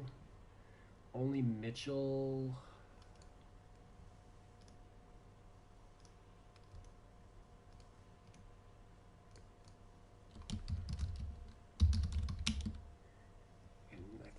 We can take it off the bogey actually, which maybe will help drop his rating.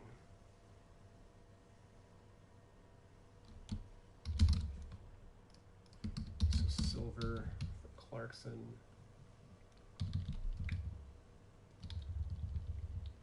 He's got bronze green machine, silver zone hunter. I said I was going to take that up to a silver. Pick and popper.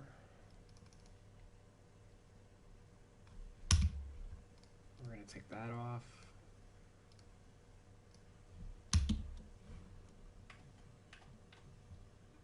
Pump fake maestro. I'm going to boost that to a silver.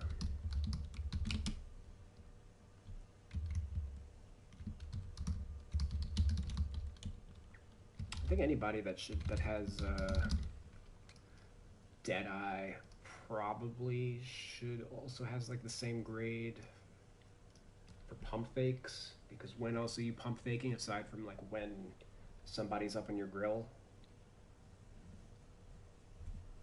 Might be an easy way for me to like streamline the correlation. Slippery we already did, and then bronze and bronze.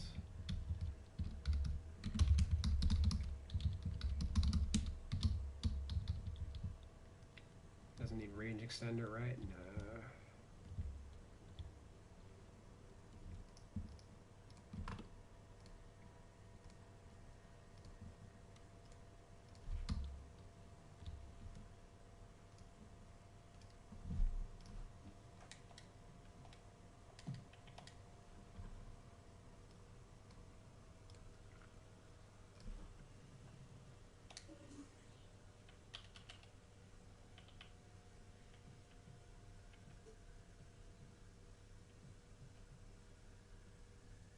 I said bronze for him, right? Yeah. It's Deadeye, that's the silver, and silver.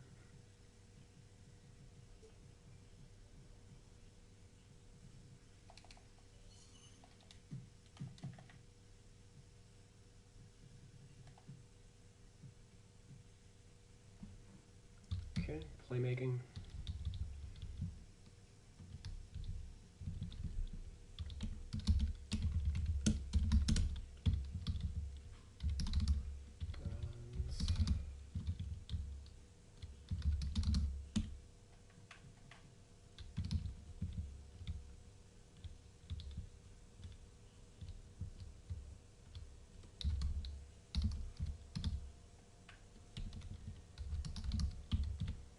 Okay, doesn't have quick first step, so I think we can add that. Yeah, just like a bronze.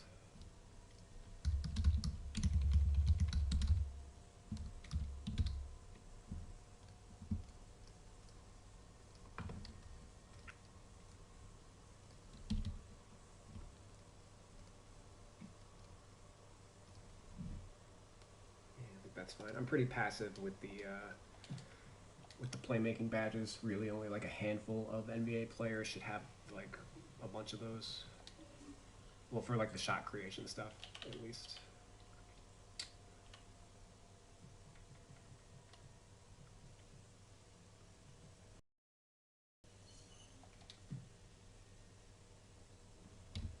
Okay, we're starting to add up. I don't think he's gonna have anything for defense, right?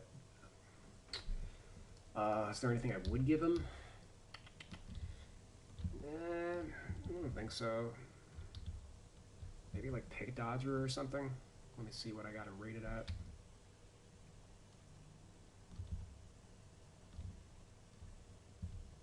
I'll give him bronze pick dodger.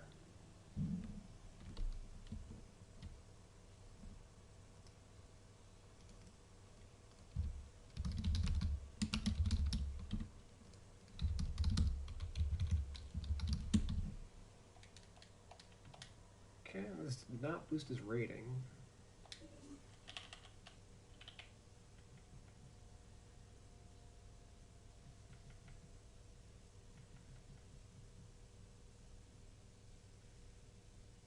Like I said, oh, you know what? I didn't actually change his inside badges, right? All right, hold on.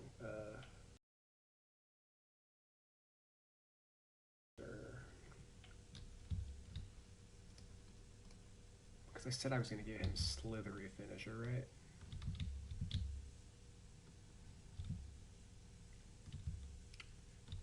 Yeah, okay, so slithery, pro touch, I just gave him. Right, because that's when I noticed the teardropper stuff for everybody else. Okay, all right, fingers crossed. Hey, hey, okay, 83, lovely.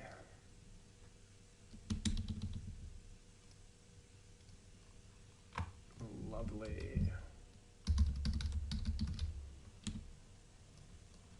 Okay, this is 2 points higher than what 2K's got him at, which is fine.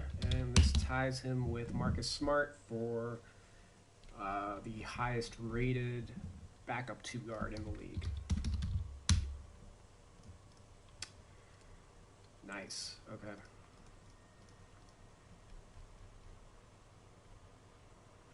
What did I say was taken away from Bogdanovich?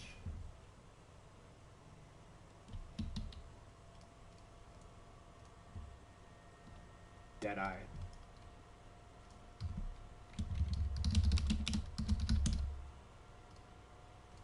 Is that? Let me just check notes.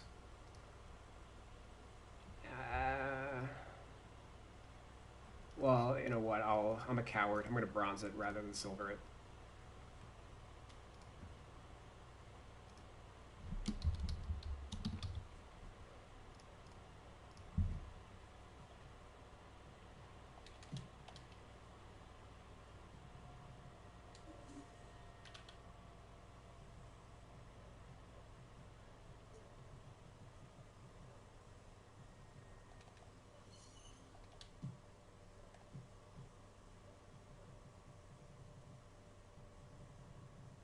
I mean, realistically,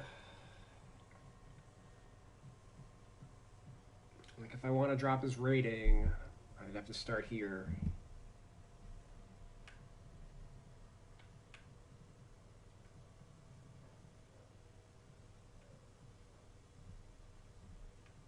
Which, I mean,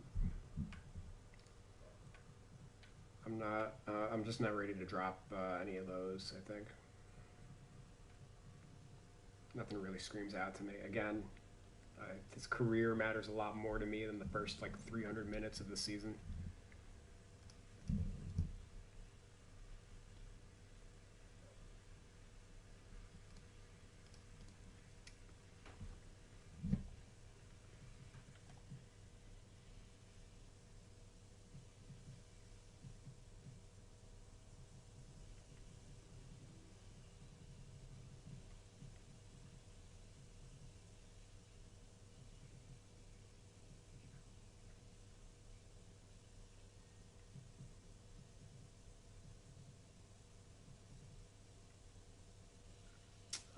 His steal rate went back to normal, so I think I can throw his steal badges back on.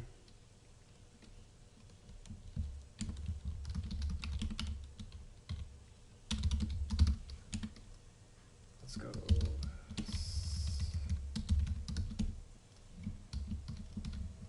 I'm gonna go silver for both pickpocket and interceptor.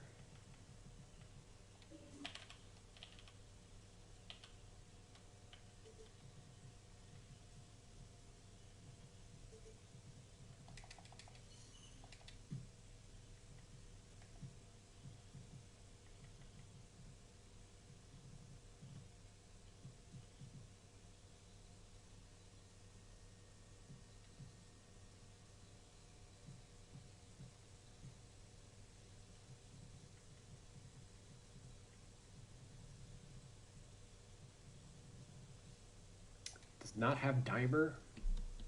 Does not have dimer.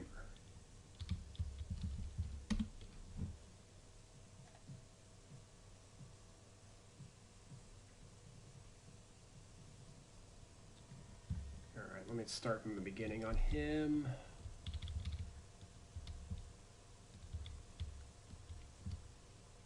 Okay, he used to have Relentless, and they took it away, so I think I'll give it back. Actually, no.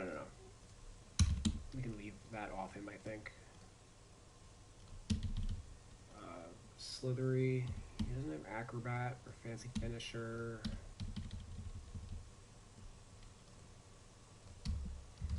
I'm gonna give him Pro Touch.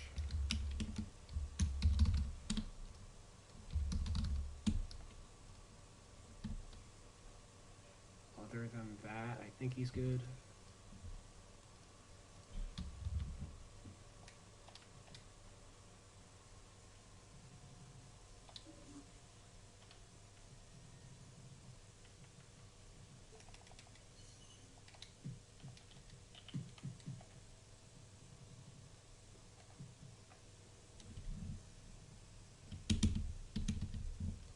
Shooting we worked on a little bit.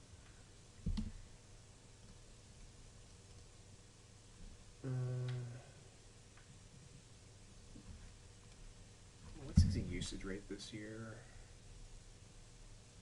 23. What was it last year? Also 23. Okay. See, I'm not going to give him tireless or volume, I don't think. And I'm not giving him Deadeye, right? Let me check. Nah, no Deadeye.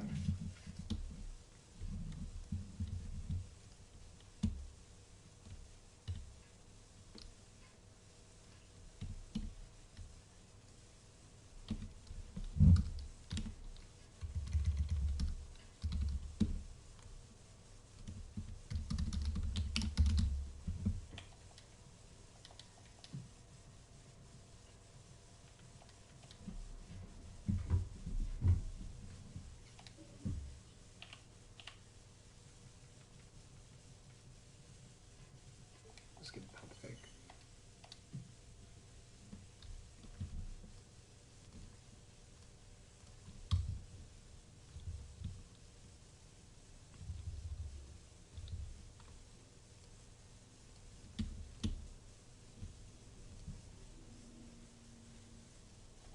Okay, playmaking. Lobber, yep. Silver, pass fake silver. Quick first step, we're going to drop that down to bronze.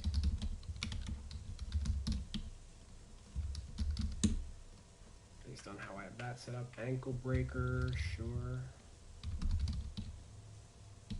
Bailout, sure. Downhill, sure. Flashy, yep.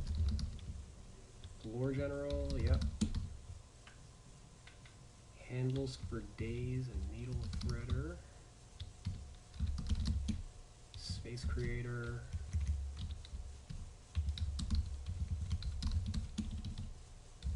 Stop and go. Tight handles and unblockable, okay. Alright, so he's basically bronze in all of the playmaking badges, or, sorry, not playmaking, of all of the dribble related badges, he has a bronze.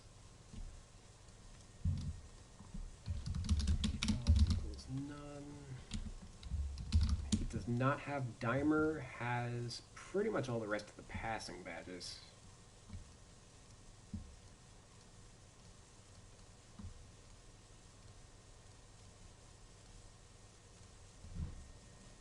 So I'll just add Dimer. Would not have Dimer because his assist rate was low last year. Again, he didn't have the best year. Or the best first half of the year. There we go. Oh, I said I was going to decrease quick first step.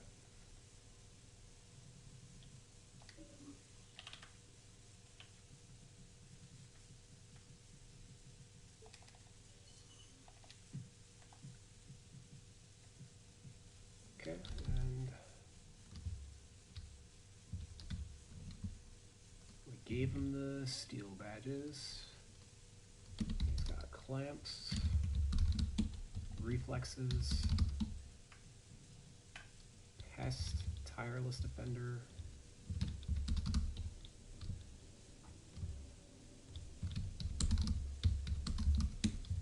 trapper, does not have pick dodger, probably want that to be a bronze, right?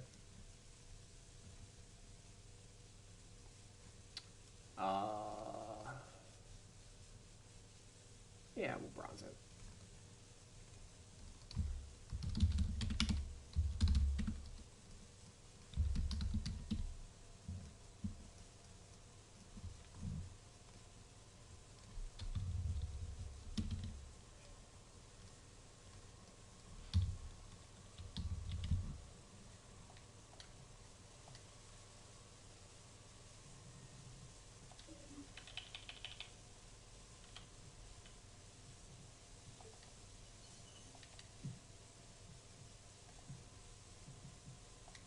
Alright, 33 badges. How far are you from...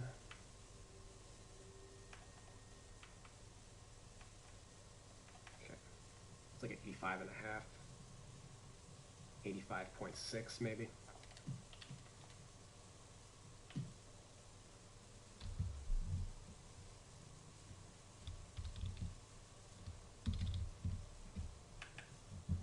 Basically added 8 badges to him. How many did I add for Clarkson? I added 6.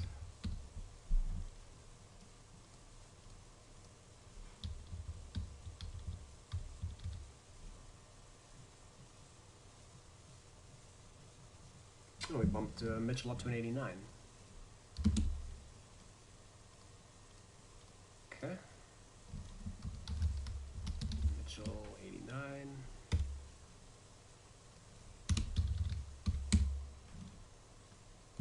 Which, that ties him with Jaylen Brown for me.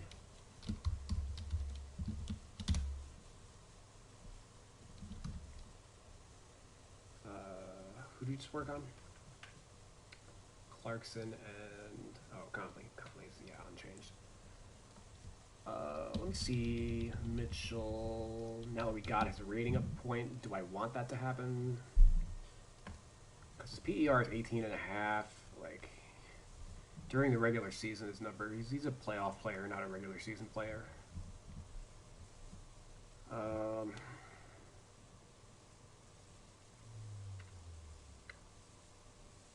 At the rim is a little lower than last year. I think I'm okay. Yeah, I'd want him at 88 and not 89, I think.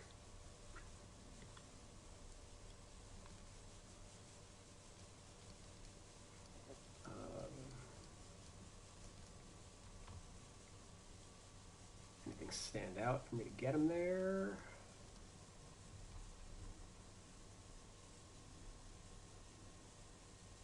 Not really. Like, I guess his foul rate decreased a little bit. I'm gonna drop him 5 points there. If his rating doesn't change, then whatever.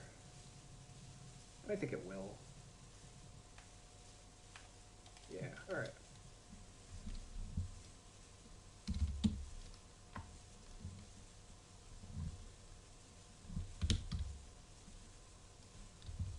Go back to Mitchell. Alright, just an 88.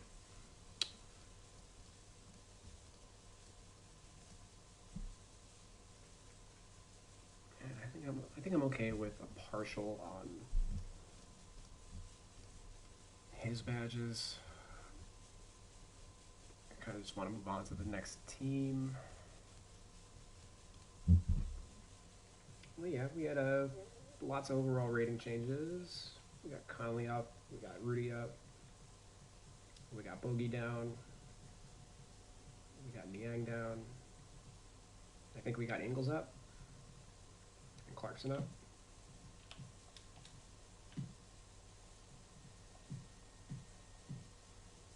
Sacramento.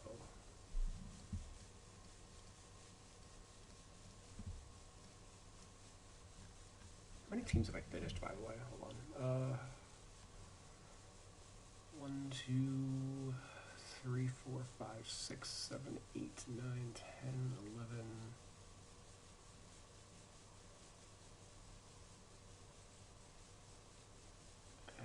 12, Golden State I did the other day. Okay.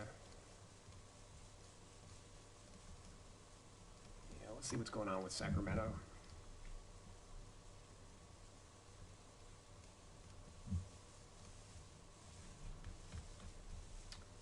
Sacramento, 7 and 10. 28th in simple in SRS. 11th offense, 30th in defense. 30th in defense. It's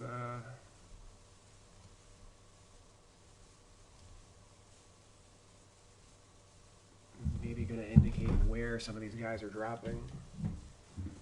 Fox is okay. If anything, maybe he's like a point underrated.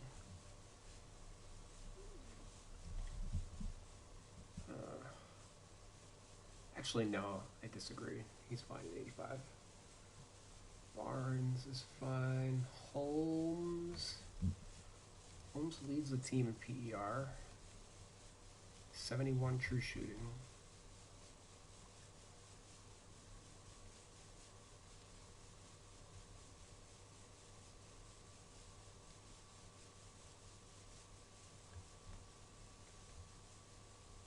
Yeah, mostly the same as last year statistically though, so 83 is fine.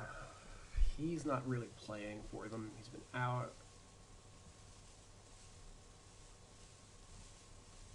I've already dropped him a little bit, maybe.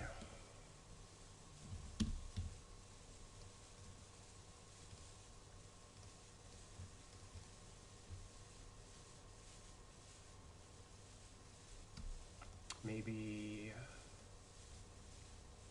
Well, you know what? Okay.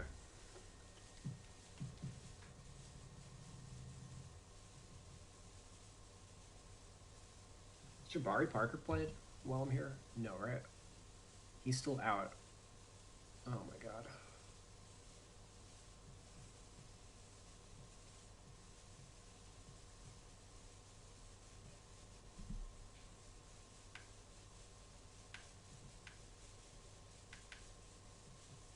Okay.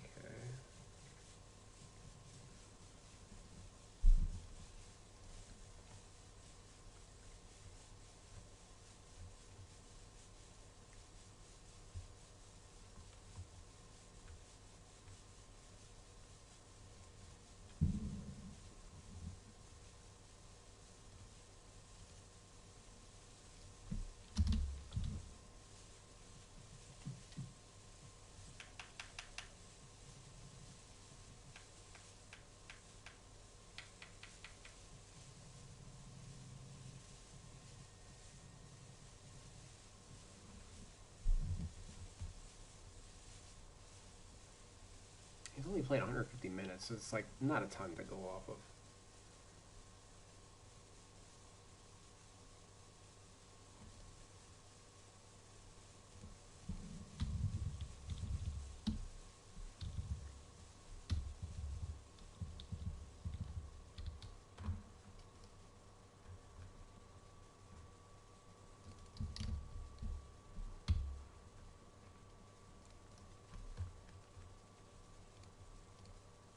I doubt he's even played since the last time I edited him.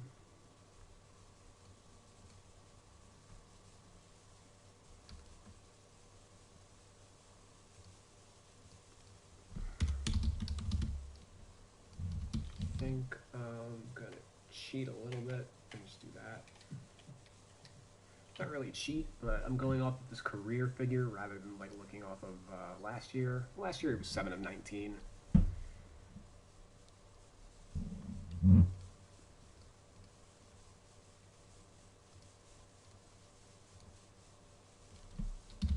But that allows me to get him down a point.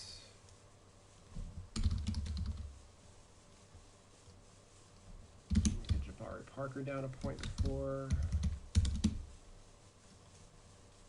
Let me get Bazzelli out of the rotation.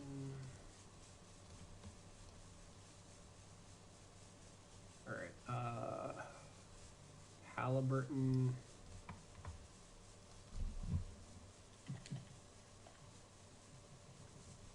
I've already got him at an 80.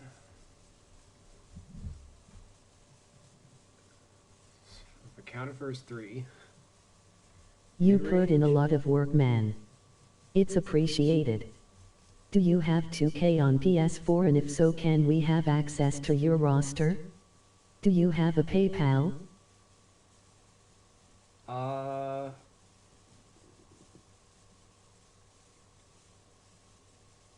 Yeah, this is 2K on PS4. You should be, my roster should be in like the top 5 downloads. So you can search my gamer tag, which is Real 2K Insider, but otherwise it should pop up as having like however many 100,000 downloads it's got. I don't really keep track. I guess while we're here, or let me upload while I'm here, because I don't think I've uploaded in a couple days.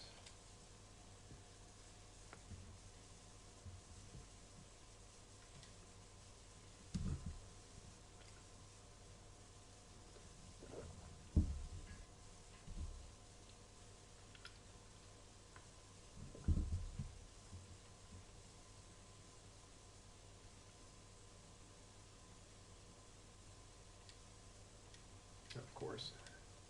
Anytime you see that that thing come up, sorry we couldn't load the menu or whatever, that just it uploaded. I have came to discover. Alright, create.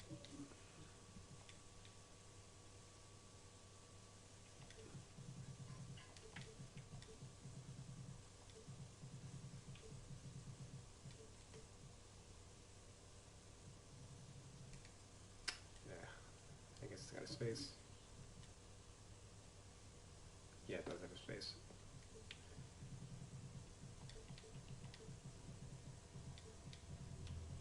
And you could just search my name, but this is just faster.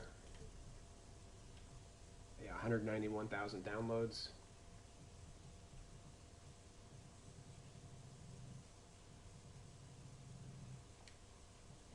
Which is, it's not going to show up for me, but it would rank, what did I say, 191,000? So Would you be open to someone on Xbox recreating your roster? So it's fourth in downloads, and like this shit doesn't really, it's basically the number 2 downloaded roster. Like these two don't really count. Like this is false advertising. Whatever this shit is. Anything that says VC glitch is fucking a lie. This is the one that mentioned something about Curry, right? Yeah, 99 Curry, who fucking... Yeah, content, guys, content. Like... That's my competition, is the guy with the number 1 fucking downloads is some guy who just maxed out Curry.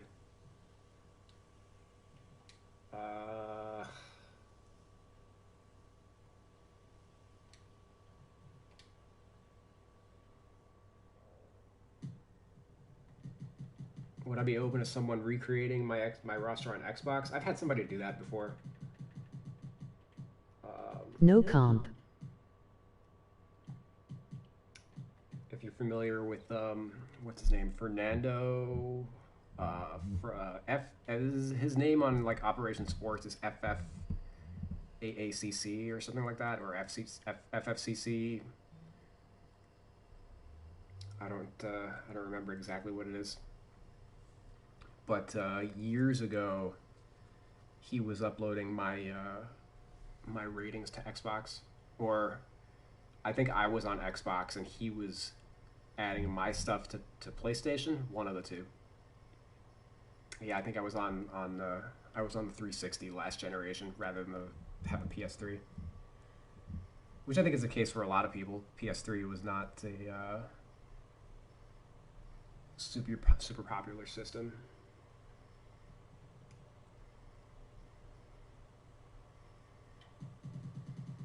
Where was I?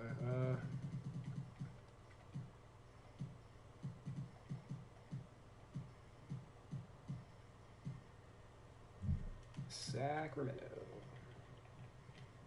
Hayward. I've been watching your streams and I've been adjusting the Hornets from them. It's really fun. Wow. Fun isn't always what I would, how I would refer to this. I do enjoy it, but I'm glad somebody else does too, I guess. I started off the stream with the Hornets, so I guess you could check that out. Let me head over to them real quick. That's basically where I got him at. I boosted Hayward a point. LaMelo I buffed to an 81. He's higher than Graham now. Washington's up a point. Caleb's up a point.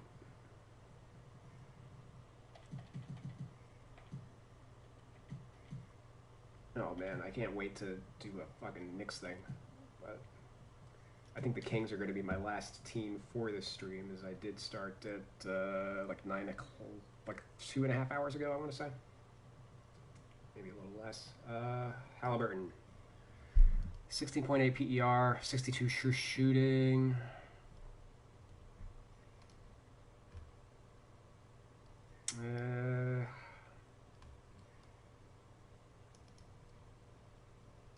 He might be fine. maybe close shot.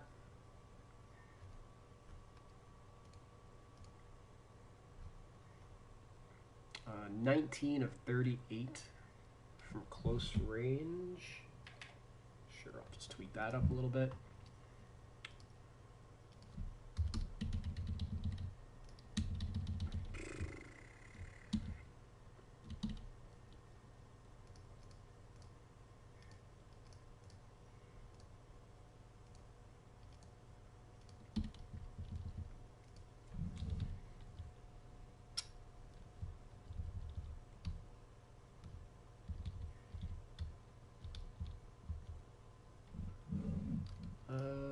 Actually, I just saw something I could change on Holmes. 65. I'm just going to swap up his consistency a little bit since they are 30th in defense. Yeah, I don't think I'm changing Halliburton. 80's fine. He's a shade under LaMelo.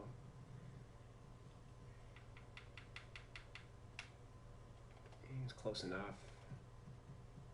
Probably badges is probably where the difference would have to come from rather than the ratings.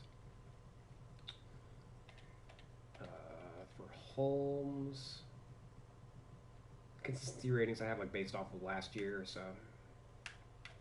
we'll just do that and do that.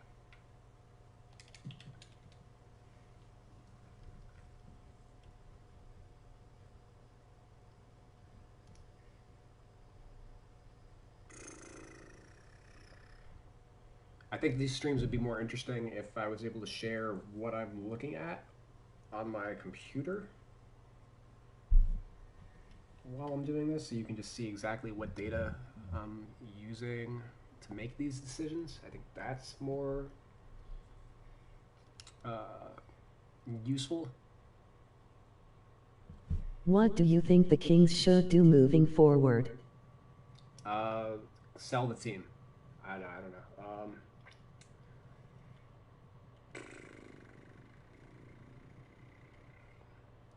I don't want to say fire Luke Walton, but he's the one running the lineup right now. Like personnel moves, I think I'm probably at the point where I'm starting Halliburton and benching Hield. And I don't care if Hield is upset about it because he's not played well at all.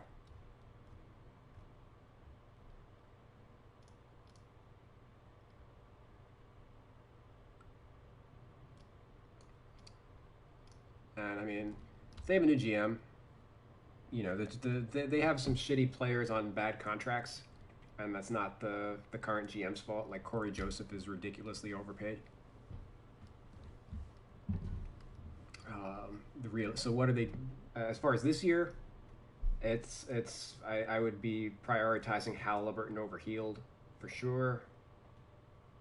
And then like not a ton else that you can really do. I guess find a home for these two guys, as they're not part of the future plans. Hield is looking for clout.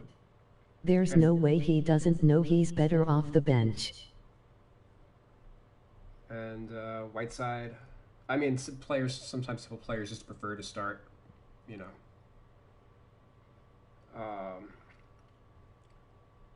And Whiteside, they really only signed him to like trade to a contender later. Like they'll get like a second rounder out of him at the deadline.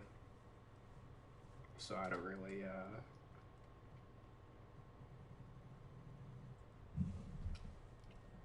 I don't think there's a ton for them to do this year. Just during the off season, you're looking to replace Corey Joseph for a lot cheaper than $12 million a year. You can get a backup point guard for maybe $10 million less than that, you know. And realistically, Halliburton is, you know, being a starter is overrated.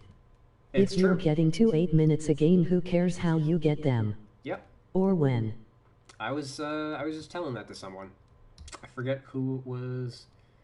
Oh, I was arguing with some Knicks blog on Twitter. The Knicks wall. They were like, now's the time for Emmanuel quickly to start, and I'm like, guys, he's not that caliber of player. Like LaMelo Ball and Tyrese Halliburton are coming off the bench. Why is IQ going to be the one to start out of those three, right?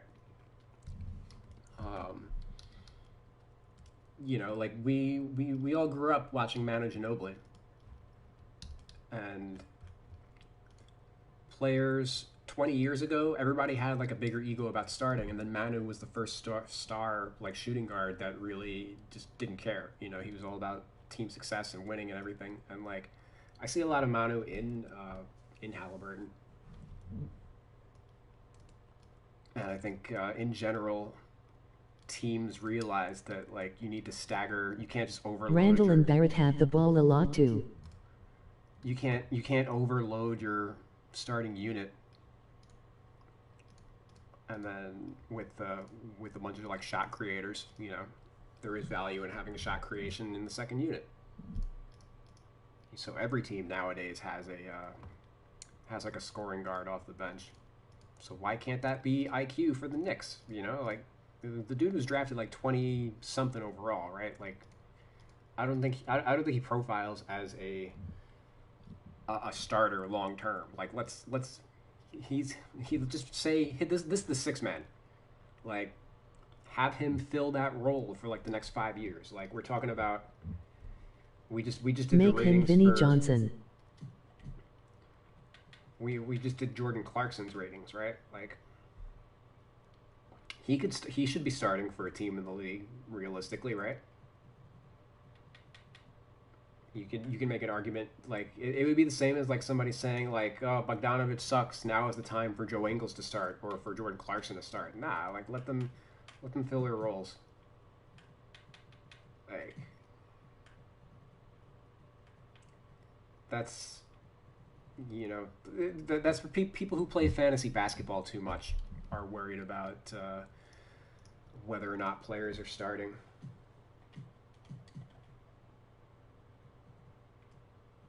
It's not just the minutes that you play, it's the quality of the minutes that you play. Would you rather have 25 minutes as the first option or 30 minutes as the fourth option,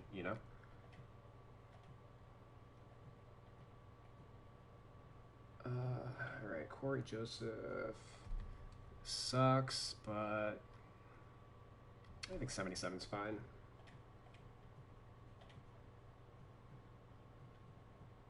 I think this is fine. GR3, probably dropping a point. MOG white heavy check mark.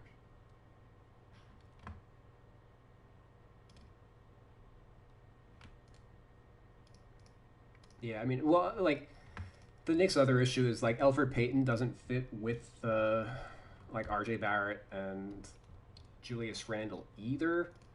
But then on the same end, like, if you don't start Payton, then you're bringing Payton off the bench. And where does the scoring come from in that unit, Even if you make the argument that, like, quickly, because he's a good shooter, makes sense with the starting unit, with Randle and Barrett, like, when you go to that second unit, it's what? Skipping ahead to the Knicks. The second unit becomes Elfrid Payton, Austin Rivers, Kevin Knox. So, like, it's the same issue. You're just taking the spacing issues from the starting lineup and just shifting them to the bench. Maybe Payton's a better fit with like Topin and Noel, but I don't know. The Knicks are also like a top 5 defense, I think, and Payton's a pretty good defender. And if we're gonna compare his defense, Do to, you like, think they defense, dropped Trier for IG? Who for who? Trier for IQ. IQ. Well, they dropped Trier for Theo Pinson.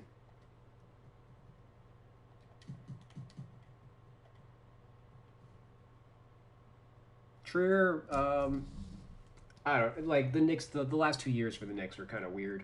It was weird that like Trier played well as a rookie and then didn't play at all in year 2, and I think it was similar situation to like what Kevin Porter went through with Cleveland. Like I think there was some kind of off-court issue that didn't make it out into the press or anything. For him to like just completely drop off of the map, and like no teams. The other thing is like no other teams were interested in signing him during the off season. He didn't get like he didn't get even like a training camp invite anywhere. So I think there was just something in like his off court. Somebody mentioned something like that to me. So that's what I'm going with there for why he's not on the Knicks or another NBA team. Because even in the G League, like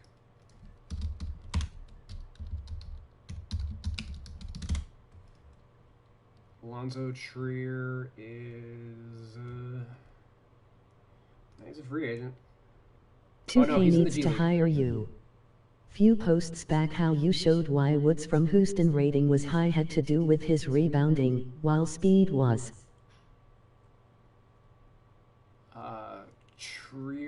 Trier is with the Iowa Wolves of the G League. Taken with the 4th pick in the first round. So I guess I actually didn't pay attention to the G League draft. Let me load up the G League draft real quick.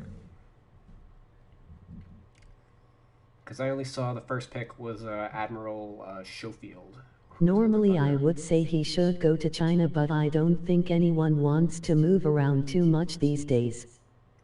Well, if you can stick with the G, like at this point, because they're starting to flesh out the G League and like add to like two-way contract situations and stuff like that, like you would want to be in an American minor league if you have a chance to play in the NBA. The difference is China pays, or China and other international teams are going to pay a lot more than that. So if you're going overseas, it's to get the bag.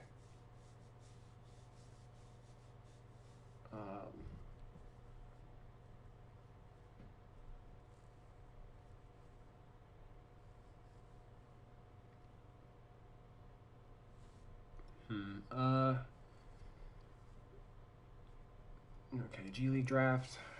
Schofield. Antonio Blakeney was taken 3rd. Trier 4th. Tajir McCall 5th.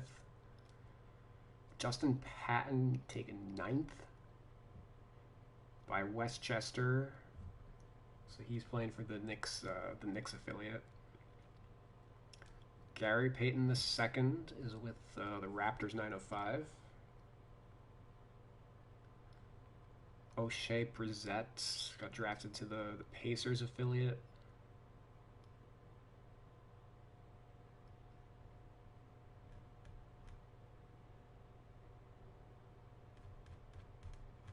Okay. It's all minor notes. Okay. Alonzo Trier went to the Wolves. They have Anthony Edwards and Malik Beasley. Like, I guess if that, yeah, that makes sense. A lot of decent players there. That makes sense. So if Malik Beasley or Anthony Edwards get hurt, they'll call up Alonzo Trier, and seamless fit. But other than that, I don't expect him to get called up. That's actually kind of funny. All right, let me GR3. I got distracted myself. Rebounding's down. Min builds like a 9-0 team. Rebounds are down.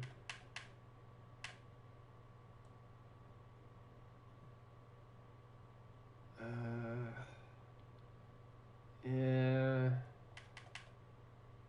we'll do that. I think I ideally want him at a 78.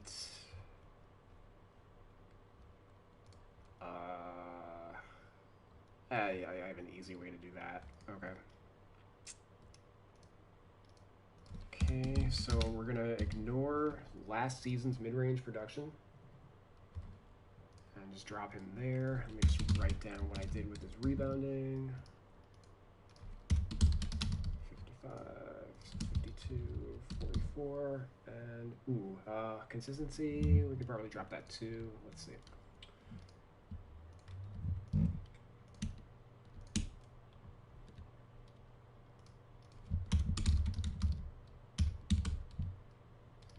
can drop this. Maybe we're going to drop him 2 points at the current rate.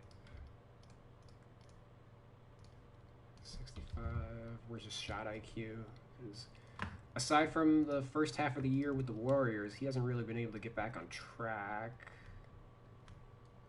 Per 36, 13 and a half. Shot IQ's fine. Alright. So I'm just going to tank his mid-range rating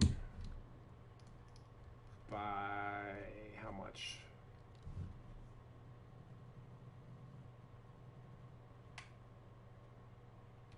Okay.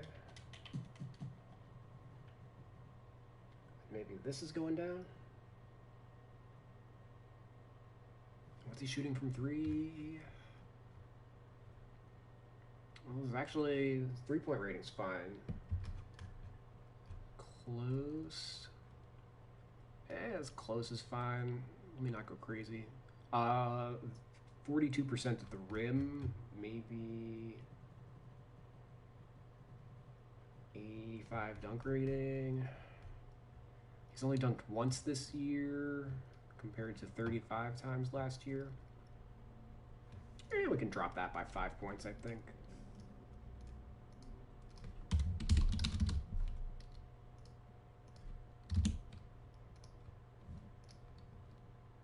And 65 standing dunk is still pretty high for a 3.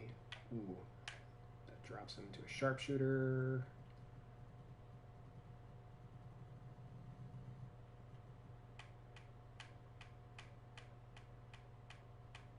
Damn, he's far from the next tier down, so, okay. Well,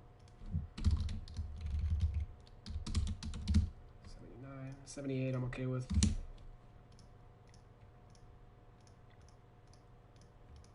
Now we just got to get Hassan Whiteside down.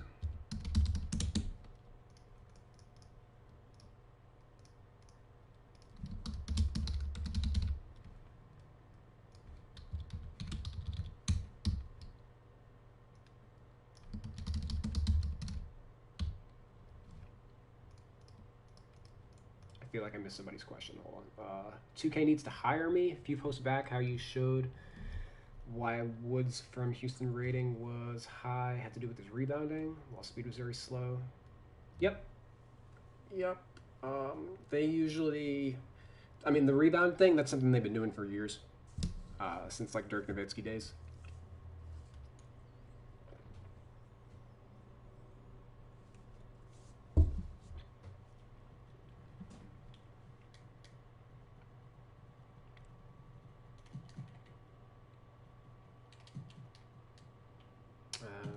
Let's see Whiteside. Whiteside hasn't even played though, right? Whiteside has played 10 games. I guess he played 15 minutes in the last one. He was 4 for 7 from the field for 9 points and 6 rebounds. No blocks. Maybe that's something we can drop. And his block rating's still high. Orb rate's still fine.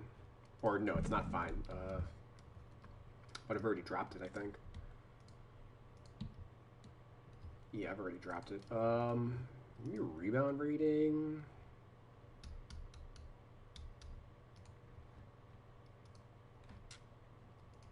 Or defensive rebound rating, I mean. I have to do math. His defensive rebound percentage is 28.5, and I have to do math on what that is.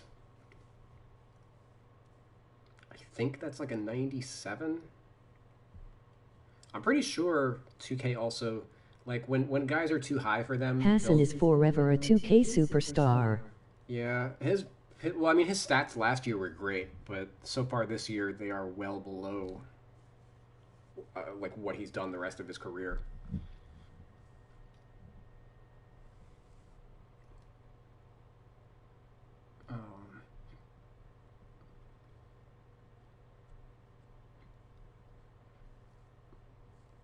I think his defensive rebound is like a 97, but yeah, they probably drop him by like 5 points in that area, just to like compensate for their own incompetency with their rating formula.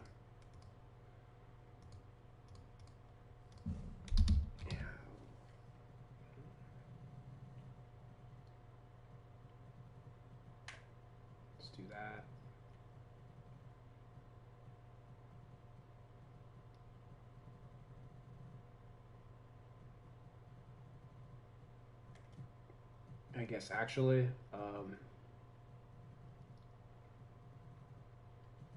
yeah, this is where things would need to change for him, I think.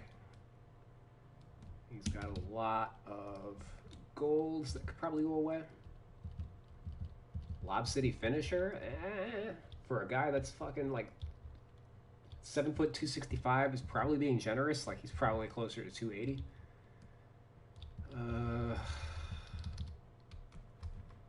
Let me see. Let me see my lob data. Oh, I bet I didn't do him because he played for Portland. I didn't get around to them yet. Ah, shoot. Okay, so we got to do some homework.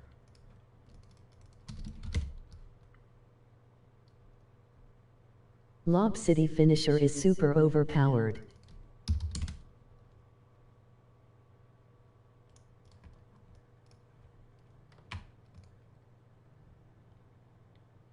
Yeah, I actually took it off of,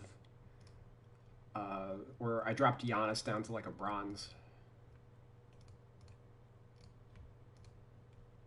Because he was a little ridiculous. And in general, he's not a lob finisher like that. Like very few players in the league are. Like it's just mostly the centers, like the rim rolling centers like DeAndre Jordan and stuff who just like chill underneath the basket.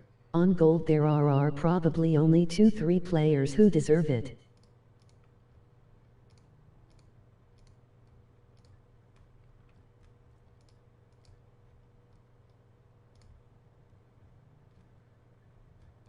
Okay, well, I'm going into Hassan Whiteside's shooting split data.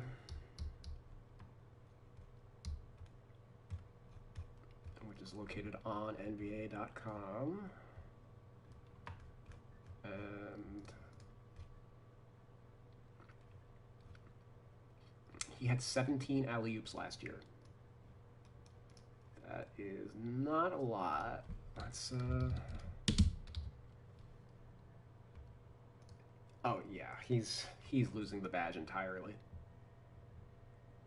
That's 17 alley-oops in 2008 minutes.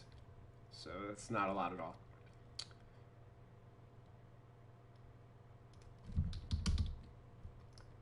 He had 132 dunks, and only 13 of them were alley-oop dunks.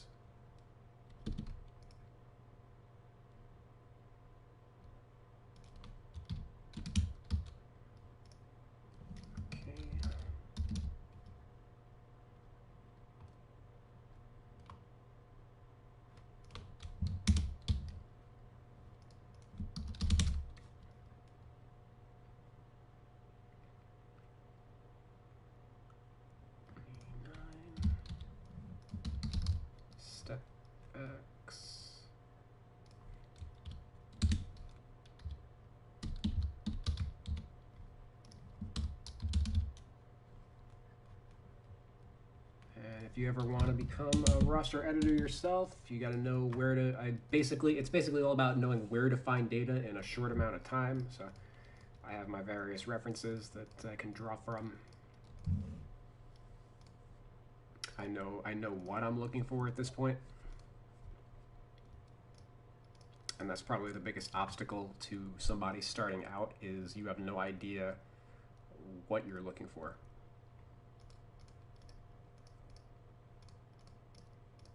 What like your tent poles are. Okay, so I'll even tweak his tendencies. Or let's see, where's that alley-oop tendency? That's probably going down.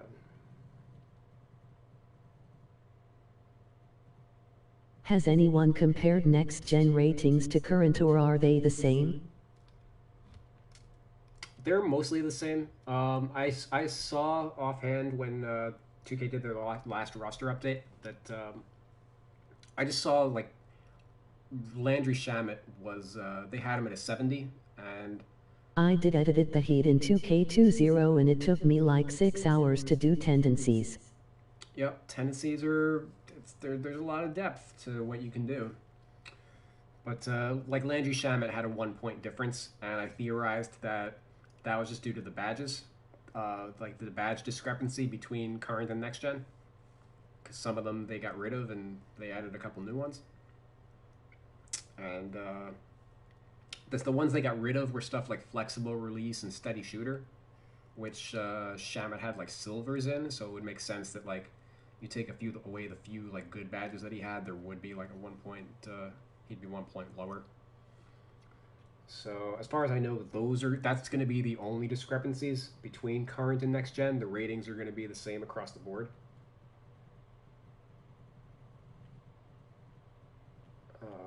What am I? Shit, I was just there. Alley-oop. Alley-oop at 90 is ridiculously high.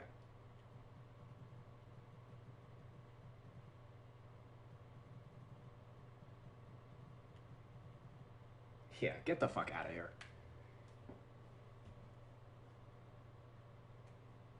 Boop.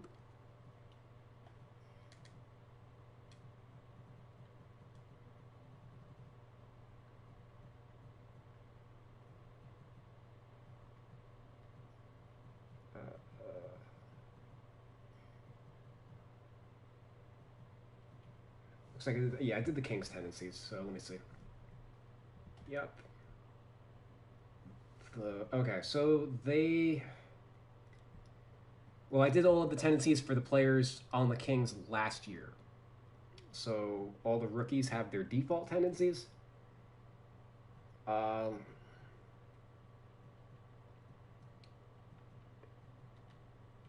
These 50s are no bueno.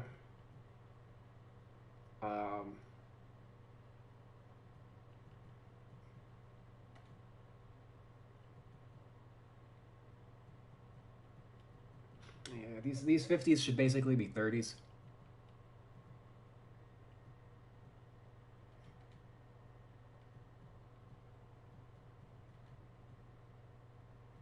Oh, I didn't do him either because I don't think I got as far as the Spurs. So I don't. Everybody else is fine. Like, but basically, you have three guys that. Well, his stats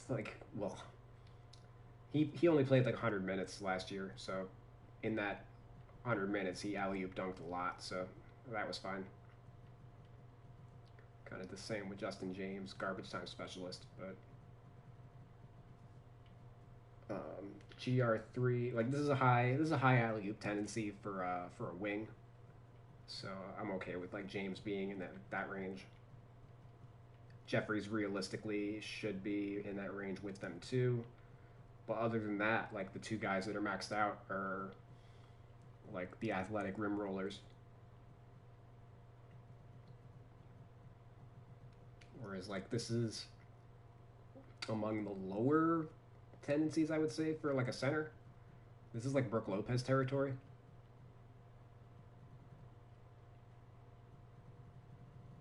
But even like the low centers are still going to have higher alley-oop rates than like most guards. So like I'm going to just make a quick note to go through and change some of them later. Or, hold on, I'm just going to do it now.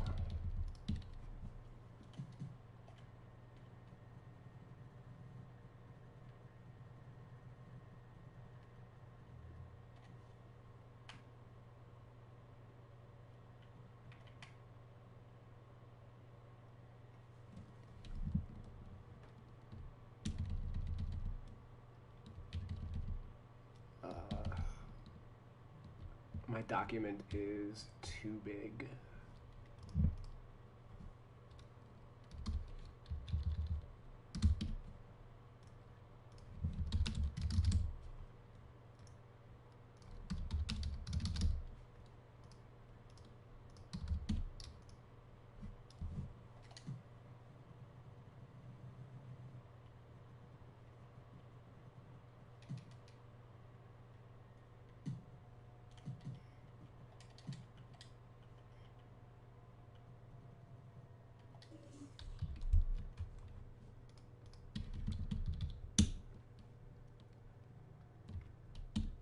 Yeah, the one thing I found is if if you're gonna do ratings, badges, and tendencies, it's better to do all of them like at like focus just on ratings and then just focus on badges and then just focus on tendencies. Because if you try to do like all at once for like an entire team, that's where you get bogged down. It's more efficient to work. Like if I was gonna re-rate, which is why I haven't been really focusing on like the tendencies and like only a little with the badges as I've been going through. Because otherwise, you can get it's just more efficient time wise to like look at an entire row of data and just go down for like the entire league, rather than be switching back and forth between like 10 different data sets. But anyway, we're taking this completely away.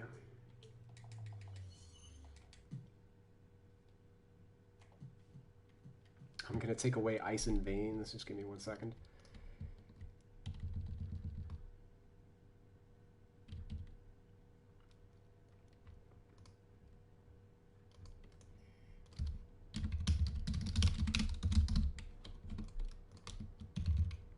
Which I think this is a stupid badge also. Like, it's the same thing with, like, corner specialist, where the fucking rhyme or reason for it. Like, you're going off of such a small sample size. Half the guys in the league that have this badge are, like, guys like Andre Drummond and, like, other centers. Those are not the guys that I would want to... I don't care what fucking numbers they're... I couldn't find, like, stats for clutch free throw shooting, so I don't know what they're looking at, but... If your data is telling you that, like, Hassan Whiteside is a clutch free throw shooter, you need to throw that shit in the garbage.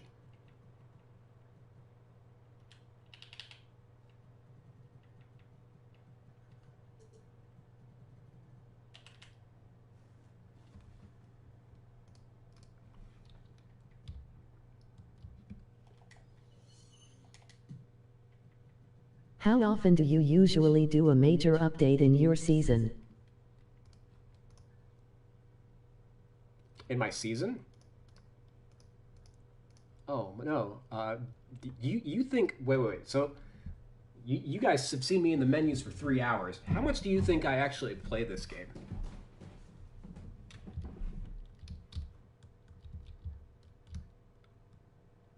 I've played maybe 10 games of 2K over like the last like 4 years.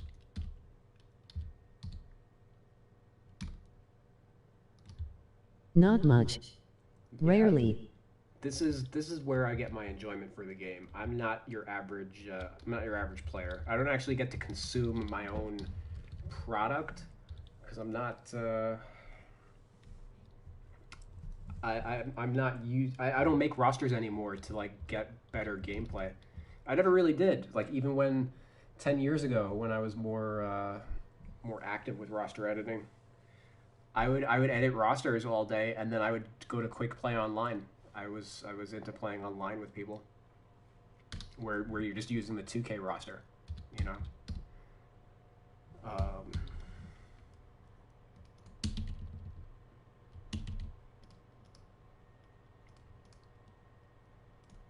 Pick and roller at gold.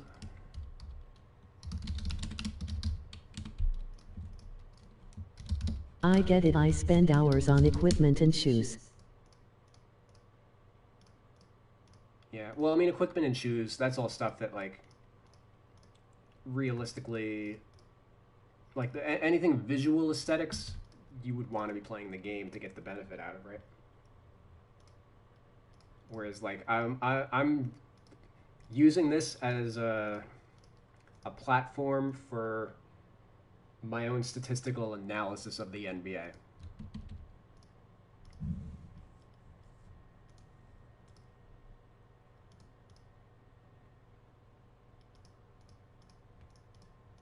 Like this is all me being a better analyst or scout or however you want to, whatever label you would want to give whatever it is I do.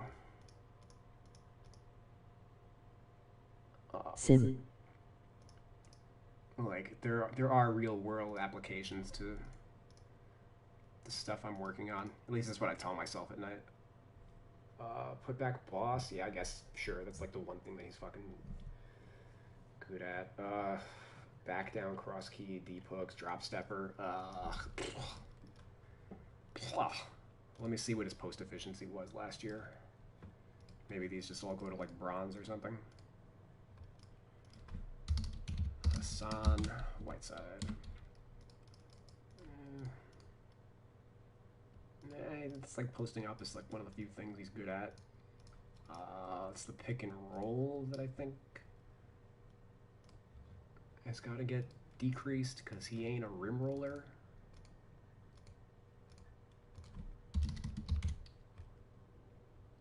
Well,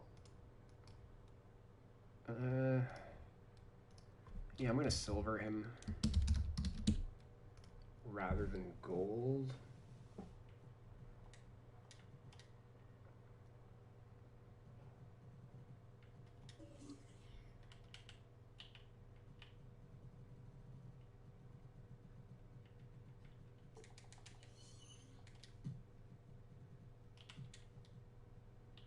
I guess realistically, if I was going to edit badges, I would, like for the entire league, here's how you would do it. You would just pick a category and have all your data worked out in advance, and then just go through the entire league, you know?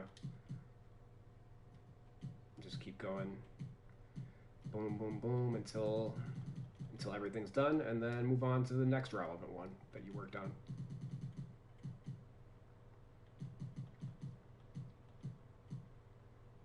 Rather than like researching players individually or whatever. Yeah,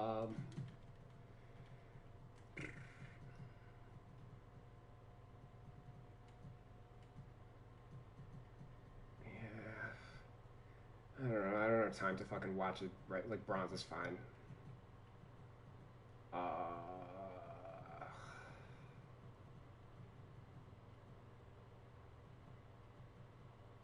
Pogo stick.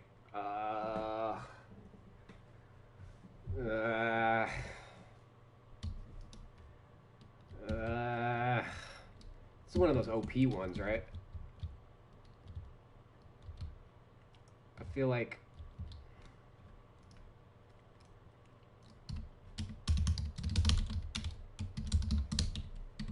I don't know, at the age of 31, like maybe 20 years ago, not 20 years ago, 10 years ago, or whenever he had like his breakout season with the Heat, pogo stick. But yeah, I think other than that, the rest of this, Intimidator. No, I don't think he even needs Intimidator. Actually, hold on. This is because that's Intimidator is not rim protector. Like, there's a big gap between Hassan Whiteside and Dikembe Mutombo.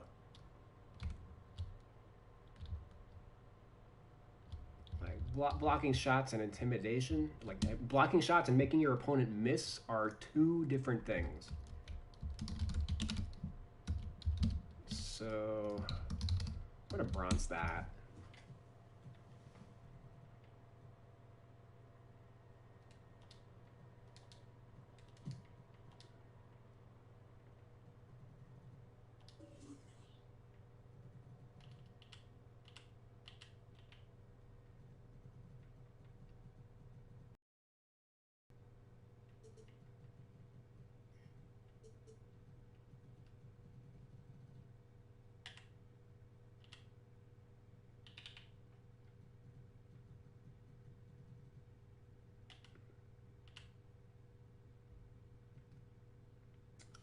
This might be silver.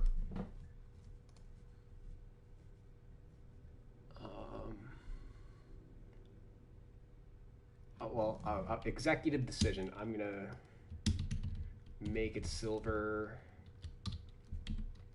based on this year. Oh, looks like I already actually worked on some of his badges. I took away chase down artist from him. Like, why the fuck did he have that? Like, again, whoever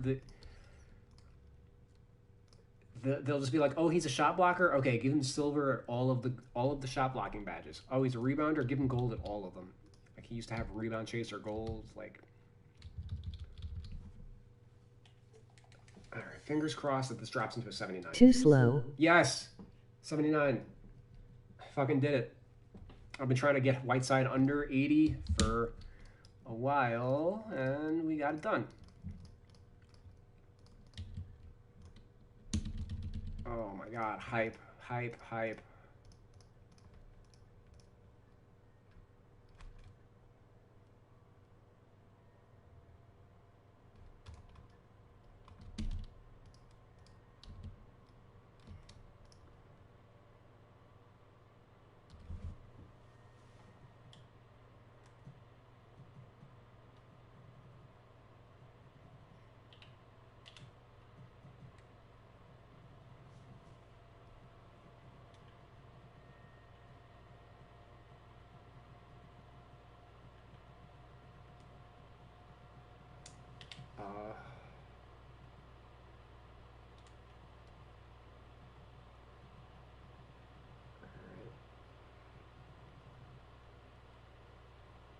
Damn, now I fucked up by bringing Glenn Robinson down. He's still here in the rotation. Well, he's here. Now, at least he's not here. Yeah, this is workable.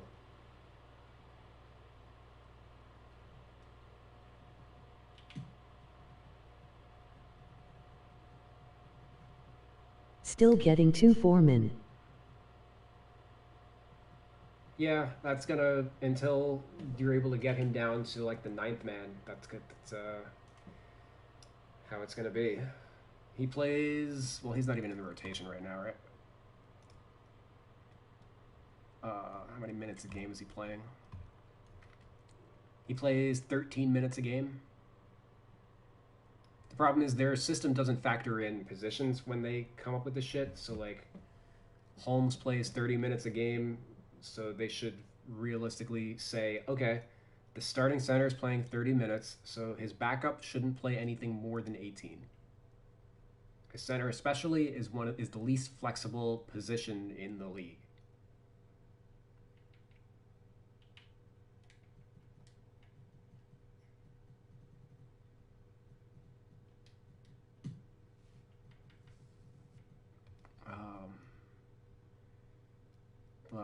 Six, 7, 8.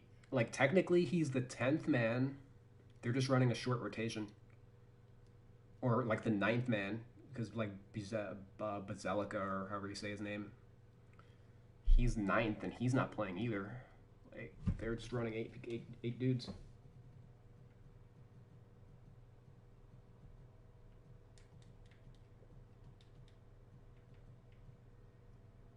Yeah, we're...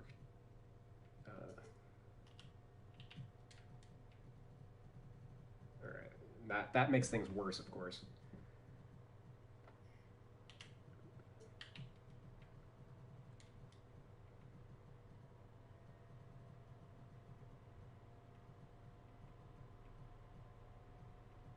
Yeah, I mean, so the solution then is, like, there's no great solution here because we just dropped GR. Like, none of these guys are playing well. Like, what are we supposed to do? Like, raise Corey Joseph? Metu has been getting a few minutes. Oh yeah, he's been like, well, he's playing 8 minutes a game. Like, he ain't really in the rotate. Like, Whiteside played last game, so Metu played 40 seconds. So I guess Metu was filling Whiteside's role while Whiteside, I think, was sidelined with something.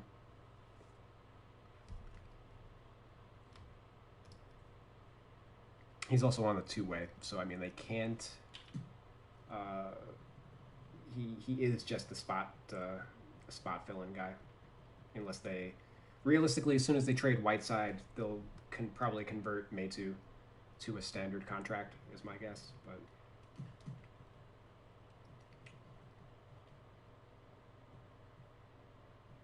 Woodward's probably low. Well, 17 minutes, nothing to really go off of. Yeah, they said I've had a short rotation. which made them easy to edit. And the only reason we spent this much time is because we were doing a little bit of batch work.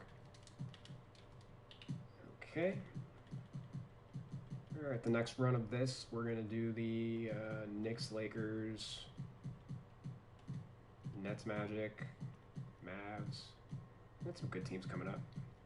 But yeah, I'm going to take a little bit of a break. Thank you guys for watching, and maybe I'll be back later tonight to finish some of those teams off.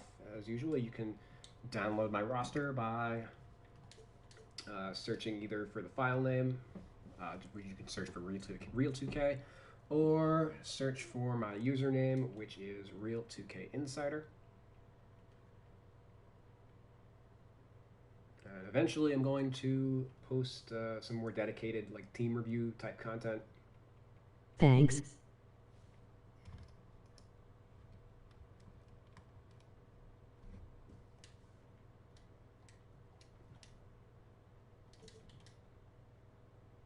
But yeah, feel free, let me know in the comments if there's any players or anything that you think I should look at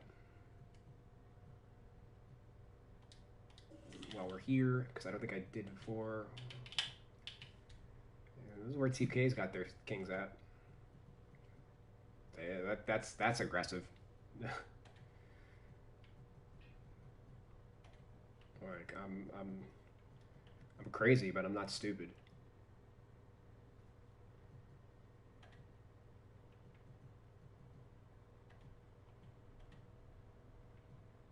Yeah, haha.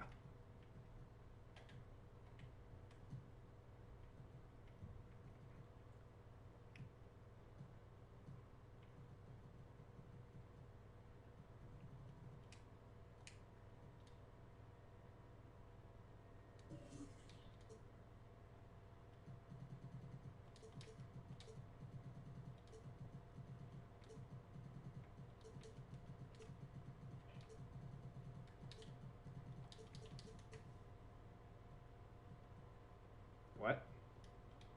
Oh. Yep. There we go. Alright. Thanks guys for watching. I'll see y'all later tonight.